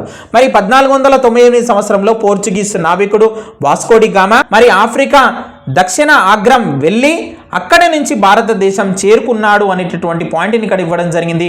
16వ శతాబ్దంలో బానిసల వర్తకం అని చెప్పేసి అంటాడు. మోస్ట్ ఇంపార్టెంట్ నాన్న, ఇక్కడి నుంచి మనకు బిట్స్ రావడం జరుగుతుంది, గమనించే ప్రయత్నం అయితే చేయండి. రైట్, ఇందులో మరి ముఖ్యంగా గమనించినట్లయితే యూరోపియన్ వలసలు అంటున్నాము, వలస ప్రాంతాలు వెరీ వెరీ ఇంపార్టెంట్. ఇక్కడి నుంచి మనకు ఎగ్జామినర్ బిట్ ఫ్రేమ్ చేసి అడగడం జరుగుతుంది. మరి ఇందులో స్వతంత్ర దేశాలు ఏవి అంటాడు, ఇథియోపియా కానీ అలాగే లైబీరియా కానీ ఇట్లాంటి వాటిపైన గతంలో కూడా ప్రశ్నలు రావడం జరిగింది. చాలా జాగ్రత్తగా మీరు గమనించి చదువుకునేటటువంటి ప్రయత్నం అయితే చేయండి. అదేవిధంగా 16-17వ శతాబ్దంలో ఈ రకమైనటువంటి బానిసల వర్తకాన్ని ఎన్నో కంపెనీలు నిర్వహించాయి. 19వ శతాబ్దంలో ఈ వర్తకం అనేది ముగిసింది. అమెరికాలో ఈ విధంగా వచ్చినటువంటి బానిసలందరినీ అనేక పోరాటాల అనంతరం స్వేచ్ఛాయుత పౌరులుగా మరి ప్రకటించారు. 1860లో ప్రకటించారు అనేటటువంటి పాయింట్ను కూడా నువ్వు చాలా జాగ్రత్తగా గమనించి చదివేటటువంటి ప్రయత్నం అయితే చేయాలి. యూరప్ ఖండంలో మరి ఖనిజ సంపదకు కొదువ లేదు. మరి మీకు తెలుసు మరి వజ్రాలు, బంగారము ఎక్కువగా ఇక్కడ దొరుకుతాయి. యూరోపియన్లు మరి ఏం చేశారంటే ఆఫ్రికా యొక్క కలప మరియు ఖనిజ సంపదను పెద్ద ఎత్తున యూరప్కు మరి ఎగుమతి చేయడం జరిగింది అనేటటువంటి పాయింట్ని ఇక్కడ మీరు గమనించాలి. ఆఫ్రికా ఖండం దక్షిణ ప్రాంతంలోని బంగారం గనులు కానీ వజ్రాల గనులు నేటికి కూడా యూరోపియన్ కంపెనీల ఆధీనంలో ఉన్నాయి. అదేవిధంగా నైజీరియాలోని కొన్ని పంటలు, తోటలు అంటూ ఇవ్వడం జరిగింది.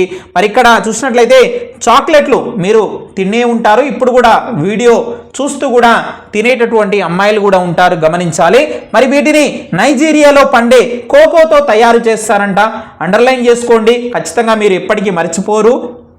మొత్తానికైతే ఈ యొక్క పాఠంలో కీలక పదాలు, వలస ప్రాంతాలు వెరీ వెరీ ఇంపార్టెంట్ నాన్న, వాటి మీద బిట్ రావడం జరుగుతుంది. బానిస మరియు అలాగే పీఠభూమి. అదేవిధంగా చూసుకుంటే కనుక మనకి ఇందులో ముఖ్యంగా ఏవైతే ఎడారులు ఉన్నాయో అక్కడి నుంచి అదేవిధంగా నదుల మీద ఖచ్చితంగా బిట్స్ వచ్చేటటువంటి అవకాశం అయితే ఉన్నది. జాగ్రత్తగా గమనించేటటువంటి ప్రయత్నం అయితే చేయండి. ఆఫ్రికా దేశాలు అనేటటువంటి పటం కూడా మీకు ఇవ్వడం జరిగింది. ఈ యొక్క ఆఫ్రికా దేశాలని బాగా గమనించండి. సో ఇందులో చూసినట్లయితే మనకు ముఖ్యమైనటువంటి దేశాలు ఏమున్నాయి, నైజీరియా కానీ, ఐవరీ కోస్ట్ కానీ, అదేవిధంగా చూసినట్లయితే ఈజిప్ట్ కానీ, అదేవిధంగా ముఖ్యమైనటువంటి దేశాలు చూడండి మరి సోమాలియా కానీ. ఈ యొక్క ఆఫ్రికా దేశాలకు పక్కన మరి ఎలాంటి సముద్రాలు మరి సరిహద్దుగా ఉన్నాయి, అట్లాంటి పాయింట్స్ కూడా మీరు గమనించే ప్రయత్నం అయితే చేయండి. ముఖ్యంగా నైలు నది మనం మాట్లాడుకున్నాం, మధ్యధరా సముద్రంలో కలుస్తుందని చెప్పేసి మాట్లాడుకున్నాం. అదేవిధంగా సహారా ఎడారిలో కొన్ని రకాలైనటువంటి తెగలు, జాతుల వాళ్ళు ఇక్కడ నివసించడం జరుగుతుంది. బిడానియన్స్ కానీ, హైమెట్లు, సెమెట్లు అంటాము. ఆ యొక్క జాతులు, తెగలు సంబంధించి మీరు ఖచ్చితంగా ఇక్కడ మరి చదివేటటువంటి ప్రయత్నం అయితే చేయాలి. మనం నెక్స్ట్ పాఠంలోకి వెళ్తున్నాము. చేతి వృత్తులు చేనేత వస్త్రాలు అనేటటువంటి పాఠంలోకి వెళ్తున్నాం నాన్న. సో చాలా లెంత్గా అయింది ఇప్పటికే వీడియో, అయినా సరే మీరు చాలా సపోర్ట్ చేస్తూ మరి నాకు ఎంకరేజ్ చేస్తున్నారు. చాలా చాలా థ్యాంక్స్ అండి. సో మరి చూస్తున్నందుకు కూడా ప్రతి ఒక్కరికి చాలా థ్యాంక్స్. మరి ఇక్కడ చూసినట్లయితే మనకు రంగారెడ్డి జిల్లాలోని మాడుగుల మండలంలోని అందుల గ్రామంలో ఉన్నటువంటి అందుగుల గ్రామానికి చెందిన బుట్టల అల్లకందారు అనేటటువంటి ఆ సన్నివేశాన్ని ఇక్కడ మనం మొత్తానికి ఇక్కడ ఇవ్వడం జరిగింది. వెదురు బుట్టల దుకాణం అనేటటువంటి అంశాన్ని ఇక్కడ ఇవ్వడం జరిగింది. ప్రతిరోజు వాళ్ళు మరి ఎన్నో కుటుంబాలు ఈ విధంగా జీవనం కొనసాగిస్తున్నాయి అన్నట్లుగా ఒక కేస్ స్టడీ మనకి ఇవ్వడం జరిగింది నాన్న. అదొకసారి మీరు చూడండి. అదేవిధంగా బుట్టలు అల్లేవారు ఎవరు అంటూ మనకి ఇక్కడ ఒక పాయింట్ ఇవ్వడం జరిగింది. బుట్టలు అల్లేవారు ఎవరు, బుట్టల అల్లిక వాళ్ళకు ప్రతిరోజు ఎంత మరి మిగులుతుంది ప్రతిరోజు అనేటటువంటి అంశాన్ని ఇక్కడ ఇవ్వడం జరిగింది. ఎరుకల తెగవారు మరి బుట్టలు అల్లి మరి జీవిస్తున్నారు. ఎరుకల స్త్రీలు వారికి వారసత్వంగా వస్తున్నటువంటి సోది ఎరుక చెప్తారు అనేటటువంటి అంశాన్ని కానీ, సోది అంటే మరి వ్యక్తుల యొక్క భవిష్యత్తు గురించి చెప్పడము, వారు మాట్లాడేది ఒక రకమైనటువంటి మాండలికమైనటువంటి ఎరుకల భాష. ఇక్కడ ముఖ్యమైనటువంటి పాయింట్ వస్తుంది నాన్న, గమనించండి. ఇక్కడ 100% బిట్ అవుతుంది అనేక సార్లు. అడిగి చూసినట్లయితే మనకు ఈ యొక్క ఎరుకల భాష అనేది మరి తెలుగు, తమిళం, కన్నడ భాషలతో మిళితమై ఉంటుంది అనేటటువంటి పాయింట్ మనకు గతంలో ఎగ్జామ్లో అడిగారు కాబట్టి గమనించే ప్రయత్నం అయితే చేయండి. మరి రెండవ భాగంలో చూసినట్లయితే మనకు ఈ పాఠంలో పోచంపల్లిలోని చేనేత కార్మికులు అనేటటువంటి పాయింట్ని ఇవ్వడం జరిగింది. పోచంపల్లి అనేది తెలంగాణ రాష్ట్రంలోని యాదాద్రి జిల్లాలో ఉన్నటువంటి మరి ప్రాంతంగా మీరు ఇక్కడ గమనించాలి.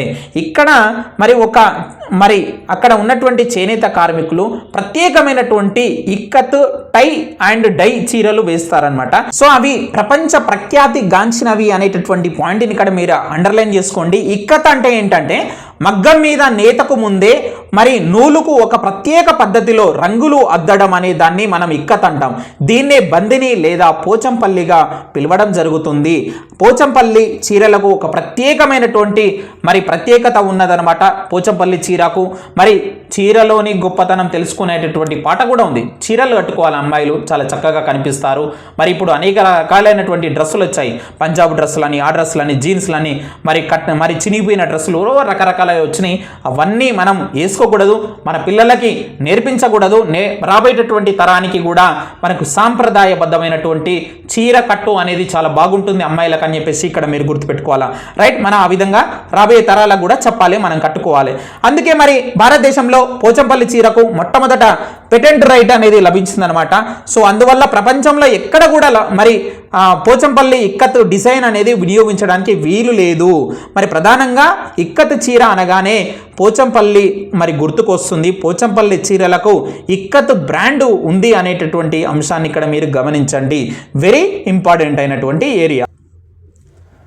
రైట్, ఇక మనకు డిఎస్సి డెప్త్లో ఇందులో చదవాలి అంటే కనుక ఈ పాఠంలో చీర వేయడంలో వివిధ దశలు ఉన్నాయి. ఇక్కడ గమనించండి, చీర ఎట్లా వేస్తారు, మొదటిది ఏంటి, అందులో రెండవది ఏంటిది అనేటటువంటిది మీరు గమనించాలి.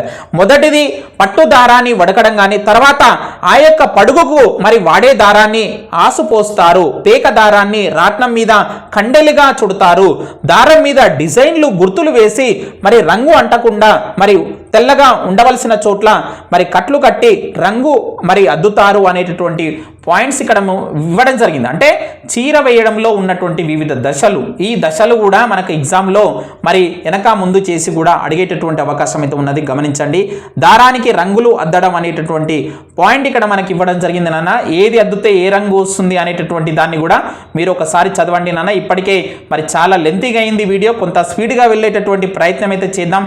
అదేవిధంగా ఇక్కడ మనకు బిట్ అవుతుంది పడుగు, పేక అంటే వార్పు, వెఫ్ట్ అంటాము. సో వీటి మీద ఖచ్చితంగా అనేక సార్లు మనకు బిట్ రావడం జరిగింది. గమనించే ప్రయత్నం అయితే చేయండి. పడుగు దారపు పోగులు కానీ, పేక దారపు పోగులు ఏ విధంగా ఉంటాయి, వీటి మీద మనకు బిట్స్ ఇస్తారని గమనించే ప్రయత్నం అయితే చేయండి. నెక్స్ట్ చూద్దాం మనము. అదేవిధంగా ఇందులో ఈ పాఠంలో మాస్టర్ వీవర్స్ అనేటటువంటి ముఖ్యమైనటువంటి ఒక పదం ఇవ్వడం జరిగింది. దాన్ని గమనించండి. మాస్టర్ వీవర్స్ అంటే ఎవరు, వాళ్ళు ఏం చేస్తారు, వాళ్ళ యొక్క పని ఏంటి అనేటటువంటిది మీరు ఈ పాఠంలో ముఖ్యంగా గమనించాలి. ఇక్కడ చీర వేయడంలో ఉన్నటువంటి మనకు ఆ దశలు కానీ గమనించే ప్రయత్నం అయితే చేయండి. మరి ఈ పాఠంలో ముఖ్యమైనటువంటి పదాలు ఏమున్నాయి ఒకసారి గమనించినట్లయితే మరి కీలక పదాలు ముడి సరుకు కానీ, ఇక్కత్, పెటెంట్ హక్కు కానీ, పడుగు పేక కానీ, టై అండ్ డై కానీ, సహకార సంఘాలు కానీ. సో ఇవి ముఖ్యమైనటువంటి పదాలుగా మనం చెప్పవచ్చు. అదేవిధంగా మనం నెక్స్ట్ పాఠంలోకి వెళ్ళబోతున్నాము, పారిశ్రామిక విప్లవం. సో ఈ యొక్క పాఠంలో చాలా అంటే చాలా ముఖ్యమైనటువంటి బిట్స్ కూడా మనకు గతంలో ఎగ్జామినర్ అడగడం జరిగింది కాబట్టి చాలా జాగ్రత్తగా గమనించండి. మనకు 1500 నుండి మరి 1800 సంవత్సరాల మధ్య కాలంలో మనకు ఆఫ్రికా, అమెరికా, ఆసియా, యూరప్ ఖండాల దేశాల మధ్య వ్యాపారం అనేది బహు విధాలుగా అభివృద్ధి చెందింది. సబ్ కాంట్రాక్ట్ పద్ధతిని ప్రవేశపెట్టినటువంటి వారు యూరోపియను మరి వర్తకులు అని చెప్పేసి గుర్తుపెట్టుకోండి. సబ్ కాంట్రాక్ట్ పద్ధతి కింద తర్వాత వస్త్రాన్ని శుభ్రపరిచేటటువంటి ప్రదేశం ఏంటంటే పుల్లర్స్. సబ్ కాంట్రాక్ట్ పద్ధతి కింద మరి వస్త్రాన్ని ఇతర దేశాలలో అమ్మే ముందు మరి జరిగేటటువంటి తుది పనిని ఎక్కడ చేస్తారంటే లండన్ అని చెప్పేసి గుర్తుపెట్టుకోండి. సబ్ కాంట్రాక్ట్ పద్ధతి ప్రతి వర్తకుడు మరి వస్త్రాల తయారీలోని ప్రతి దశలోనూ ఎంతమంది చేతి వృత్తి వారిని మరి పనివారిని వినియోగించేవారంటే 20 నుంచి 25 మంది అని చెప్పేసి గుర్తుపెట్టుకోండి నాన్న. ఇవి కొన్ని ముఖ్యమైనటువంటి పాయింట్స్. మరి ఇక చూసినట్లయితే పారిశ్రామిక విప్లవ ప్రారంభము మరి 1750 నుంచి 1850 మధ్యలో అని చెప్పేసి పిలవచ్చు. అంటే పారిశ్రామిక విప్లవ ప్రారంభంగా మనం ఈ యొక్క సంవత్సరాలను పిలుస్తాము. మరి ఏ సంవత్సరంలో మరి వస్తువుల యొక్క తయారీలో కానీ రవాణాలో కానీ ప్రజా రవాణాలో యంత్రాల వాడుక ఆవిరి శక్తి వినియోగం పెరిగాయి అంటే కనుక 1750 సంవత్సరం. బ్రిటన్లో యాంత్రిక దశ అంటాడు. ఈ యొక్క పాఠంలో ముఖ్యమైనటువంటి అంశాలు ఇక్కడ మనం గమనించాల్సినటువంటి అవసరం అయితే ఉన్నది. ఇందులో చాలాసార్లు అడిగినటువంటి బిట్స్ జేమ్స్ వాట్ ఆవిష్కరణ మీద అడగడం జరిగింది. మరి ఎవరు సారి ఈయన జేమ్స్ వాట్ ఎవరు అంటే గనక ఇంగ్లాండ్ దేశపు హస్తకళాకారుడు జేమ్స్ వాట్ యంత్రాలను తయారు చేసేవాడు. నీటి ఆవిరికి భారీ బరువులను కదిలించే శక్తి ఉందని గుర్తించినటువంటి వారు ఎవరు అంటే గనక జేమ్స్ వాట్. సో ఈయన మరి ఈ యొక్క ఆవిరి యంత్రాన్ని మరి కనిపెట్టడం జరిగింది. ఇక్కడ గమనించండి, జేమ్స్ వాట్ కనిపెట్టినటువంటి ఒక రకమైనటువంటి ఆవిరి యంత్రం. ముఖ్యంగా మనం గమనించాల్సింది ఏంటంటే గనక మరి ఆవిరి యంత్రాన్ని కనిపెట్టినప్పుడు ఆవిరి యంత్రాలను తయారు చేయడం వల్ల వచ్చినటువంటి లాభాలను జేమ్స్ వాట్ కానీ అదేవిధంగా బౌల్టన్ ఏ విధంగా పంచుకున్నారు అనేటటువంటి అంశాన్ని ఇక్కడ మనకు చాలాసార్లు ఎగ్జామ్లో బిట్టు అడగడం జరిగింది నాన్న. సో మనకు వచ్చినటువంటి లాభాలలో 2/3 వంతు బౌల్టన్ అలాగే 1/3 వంతు వాటు పంచుకున్నారు అనేటటువంటి అంశాన్ని మీరు అండర్లైన్ చేసుకొని చదివేటటువంటి ప్రయత్నం అయితే చేయండి. 19వ శతాబ్దపు బాల కార్మికుని అనుభవం అనేది ఇక్కడ మనకి ఇవ్వడం జరిగింది. సో మరి ఫ్యాక్టరీలలో కార్మికులు బాల కార్మికులు ఎన్ని గంటలు పనిచేసేవారు, ఎలా పనిచేసేవారు, ఏంటి బొగ్గు బావిలో పిల్లలు మరి బండిని నెట్టడం అనేటటువంటి సన్నివేశాన్ని కూడా ఇక్కడ మీరు చూడవచ్చు. అయితే మరి దీనిని మరి ఈ యొక్క వ్యవస్థని యూరప్లో మరి అమెరికాలో 1936 తర్వాత నిషేధించారు అనే దానిపైన మనకు బిట్ అవుతుంది నాన్న. చాలా జాగ్రత్తగా గమనించేటటువంటి ప్రయత్నం అయితే చేయండి. అదేవిధంగా చూసినట్లయితే ఈ యొక్క పాఠంలో మరి శక్తి ఆధారాలు పారిశ్రామిక అభివృద్ధికి సంబంధించి మరి కొన్ని పాయింట్స్ ఇవ్వడం జరిగింది. అవి మీరు మరి కొంత చదివేటటువంటి ప్రయత్నం అయితే చేయండి. కొంత స్పీడ్గా వెళ్ళిపోదాం. వీడియో ఇప్పటికే చాలా లెంతీగా అయింది. అదేవిధంగా చూసినట్లయితే రవాణా రంగంలో విప్లవం. సో మనకు మరి రవాణా రంగంలో విప్లవం అనేది మరి రావడం జరిగింది. ఇందులో మరి కొన్ని ఆవిష్కరణలకు సంబంధించి కూడా ఇక్కడ ముఖ్యమైనటువంటి పాయింట్స్ ఇవ్వడం జరిగింది. చాలా జాగ్రత్తగా మీరు గమనించాలి. ఇక్కడ 1840 సంవత్సరాలు ఇంపార్టెంట్ అండి. 1840లో జాన్ లౌడన్ మెక్డమ్ అనేటటువంటి మరి అతను కంకర రాళ్లతో రోడ్డును నిర్మించేటటువంటి పద్ధతిని కనుగొన్నాడు అనేటటువంటి పాయింట్ మనకు అనేక సార్లు ఎగ్జామ్లో మరి బిట్టు అడగడం జరిగింది. అదేవిధంగా చూసినట్లయితే జార్జి స్టీవెన్సన్ మరి చలన శక్తి యంత్రం అండి. సో మనకు రైలు ఇంజన్ అని చెప్పవచ్చు. సో ఇది ఎప్పుడు కనుగొన్నారు అనేటటువంటిది కూడా మనకు అడగడం జరుగుతుంది కాబట్టి చాలా జాగ్రత్తగా ఇక్కడ గమనించండి. అదేవిధంగా ఈ పాఠంలో పట్టణీకరణ మురికివాడలకు సంబంధించి కూడా మీరు ఒకసారి చదివేటటువంటి ప్రయత్నం అయితే చేయండి. మొత్తానికైతే ఈ యొక్క పాఠంలో మీరు గమనించాల్సినటువంటి అంశాలు ఏంటంటే కనుక విప్లవం అంటే ఏంటి, ఉత్పత్తి, ఫ్యాక్టరీ నిర్వహణ, అణుశక్తి, పట్టణీకరణ, బాల కార్మికులు, మురికివాడలు అనేటటువంటివి ముఖ్యమైనటువంటి మరి అంశాలుగా పదాలుగా మీరు ఇక్కడ గమనించాలి. అదేవిధంగా మీ అభ్యసనాన్ని మెరుగుపరచుకోండి. ఈ పాఠంలో సబ్ కాంట్రాక్ట్ విధానం పైన ఖచ్చితంగా మనకు అడిగేటటువంటి అవకాశం అయితే ఉన్నది, గమనించండి. మనం నెక్స్ట్ మరి చూడబోతున్నాము 9వ పాఠం ఫ్యాక్టరీల్లో ఉత్పత్తి, కాగితపు పరిశ్రమ అనేటటువంటి అంశము. సో ఖచ్చితంగా ఇక్కడి నుంచి కూడా మనకు టెట్ డిఎస్సిలో అనేక సార్లు బిట్స్ అడగడం జరిగింది నాన్న. మనకు మన యొక్క తెలంగాణ రాష్ట్రంలో మరి 2 ప్రధానమైనటువంటి కాగితపు పరిశ్రమలు అయితే ఉన్నాయి. ఒకటి వచ్చేసి మనకు సిర్పూర్ కాగజ్ నగర్ కొమరంభీం జిల్లాలో ఉన్నది, మరొకటి భద్రాద్రి జిల్లాలో ఉన్నది, భద్రాచలంలో ఉన్నదన్నమాట. సో ఈ 2 ముఖ్యమైనటువంటి మరి కాగితపు పరిశ్రమలు గమనించాలి. అంటే ఇక్కడ చూడండి, కాగితపు పరిశ్రమల్లో మరి సాధారణంగా వెదురు, యూకలిప్టస్, సుబాబులను అయితే ఉపయోగిస్తున్నారు. ప్రస్తుతము సుబాబుల్ కల్పను మరి ఎక్కువగా ఉపయోగిస్తున్నారు అనేటటువంటి పాయింట్ ఇక్కడ అండర్లైన్ చేసుకోండి. ఇక్కడ వెరీ వెరీ ఇంపార్టెంట్ అయినటువంటిది మరొక ముఖ్యమైనటువంటి అంశం ఉన్నదండి. సో మనకు ఇక్కడ కాగితపు మిల్లుకు సంవత్సరానికి దాదాపు 25 మెగావాట్ల విద్యుత్ అనేది కావాలి అన్నట్లుగా ఇక్కడ ఇవ్వడం జరిగింది. దాని మీద అనేక సార్లు మనకు బిట్ అడగడం జరిగింది. మరి ఈ పాఠంలో చాలా ముఖ్యమైనటువంటి పాయింట్స్ ఏవైతే ఉన్నాయి అంటే గనక ఒకటే గమనించండి. ప్రతిసారి అడుగుతున్నారు ఈ యొక్క కాగితపు తయారీ ఏదైతే ఉందో మనకు మొత్తం 5 పద్ధతుల్లో జరుగుతుంది, 5 దశల్లో జరుగుతుంది. ఈ 5 దశలు ఏంటి అంటే గనక ఒకటి ముక్కలు చేయడము, ఫస్ట్ నెంబర్ 1 ఏంటి, ముక్కలు చేయడము. రెండవది కలప గుజ్జు తయారీ, మూడవది గుజ్జును పరచడము, నాలుగవది ఒత్తడము, ఐదవది కటింగు. వీటి మీద ఖచ్చితంగా మనకైతే బిట్టు అడగడం జరుగుతుంది. అయితే ఇందులో అతి కీలకమైనటువంటి దశ ఏంటి అంటాడు, అది గుజ్జును పరచడం అనేటటువంటిది గుర్తుపెట్టుకోండి నాన్న. అనేక సార్లు మనకు ఎగ్జామ్లో బిట్టు రావడం జరిగింది. దీనికి కోడ్ వచ్చేసి నేను చెప్తాను, రాసుకోండి.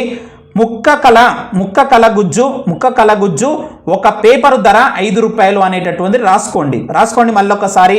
ముక్క కల గుజ్జు ఒక పేపరు 5 రూపాయలు అనేటటువంటి కోడ్ గుర్తుపెట్టుకుంటే కనుక ఆ యొక్క 5 దశలు మీకు ఈజీగా గుర్తుంటాయి అనేటటువంటి అంశాన్ని మీరు ఇక్కడ గమనించాలి. మరి కాగితపు అమ్మకాలు మరి ఏ దేశాలకు అమ్ముతున్నారు అనేటటువంటిది కూడా ఇక్కడ మనకి ఇవ్వడం జరిగింది. Sri Lanka, Bangladesh, Nepal, Malaysia, Singapore, Nigeria, అదేవిధంగా దక్షిణాఫ్రికా దేశాలతో మరి కాగితం వ్యాపారం అనేది నడుస్తుంది అనేటటువంటి అంశాన్ని మీరు గమనించండి. ఇందులో మనకు ఈఎస్ఐ అంటే ఏంటి అనేటటువంటి అంశాలు కూడా మీరు చాలా జాగ్రత్తగా గమనించాలి. ముఖ్యమైనటువంటి పాయింట్స్ ఇవ్వండి. ఈ పాఠంలో మరి కీలకమైనటువంటి పదాలు చూడండి.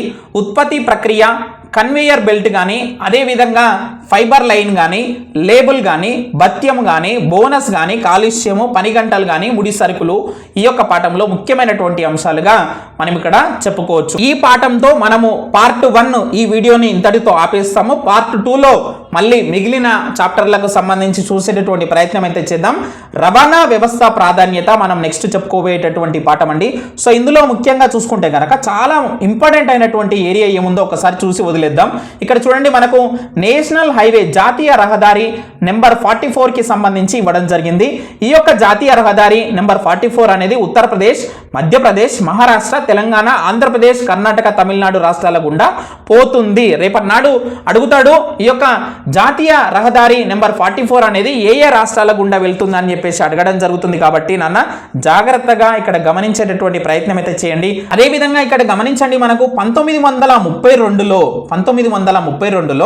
27 వాహనాలతో రోడ్డు రవాణా వ్యవస్థను మరి నిజాం ప్రారంభించాడు. అప్పటి రవాణా శాఖ యొక్క లోగోను మీరు ఇక్కడ చిత్రంలో చూడవచ్చు అన్నట్లుగా మనకి ఇక్కడ ఇవ్వడం జరిగింది. నాన్న ఇయర్ గుర్తుపెట్టుకోండి, వాహనాలు గుర్తుపెట్టుకోండి, అడిగినా అడగవచ్చు. కాబట్టి ఇక్కడ మనకి ఈ యొక్క పాఠంలో రైలు మార్గాలు కానీ, వాయు మార్గాలు, జల మార్గాలు, మనకు తెలంగాణ రాష్ట్రంలో జల మార్గాలు ఉన్నాయా? లేవు. తెలంగాణ రాష్ట్రానికి తీర రేఖ కానీ ఓడరేవులు కానీ లేవు కాబట్టి అవసరం లేదు. మనకు ఇక్కడ మనకు ఆంధ్రప్రదేశ్లో పక్క రాష్ట్రంలో అయితే ఆంధ్రప్రదేశ్లో అయితే ఉన్నాయి కాబట్టి అది కూడా గుర్తుపెట్టుకోండి. విశాఖపట్నం అతిపెద్ద ఓడరేవు అని చెప్పేసి గుర్తుపెట్టుకోవాలా. అట్లాగే చూసినట్లయితే మనకు తెలంగాణ రోడ్లపైన తిరిగే కోటి వాహనాలలో ఇంచుమించుగా 3/4 వంతు వాహనాలు ద్విచక్ర వాహనాలే ఉన్నాయన్నట్లుగా మనకి ఈ పాఠంలో ఇవ్వడం జరిగింది. అదేవిధంగా 2001లో 3/4 వంతు గ్రామాలకు మరి రవాణా సౌకర్యాలు ఉన్నాయి అన్నట్లుగా ఒక పాయింట్ కూడా ఇచ్చారు.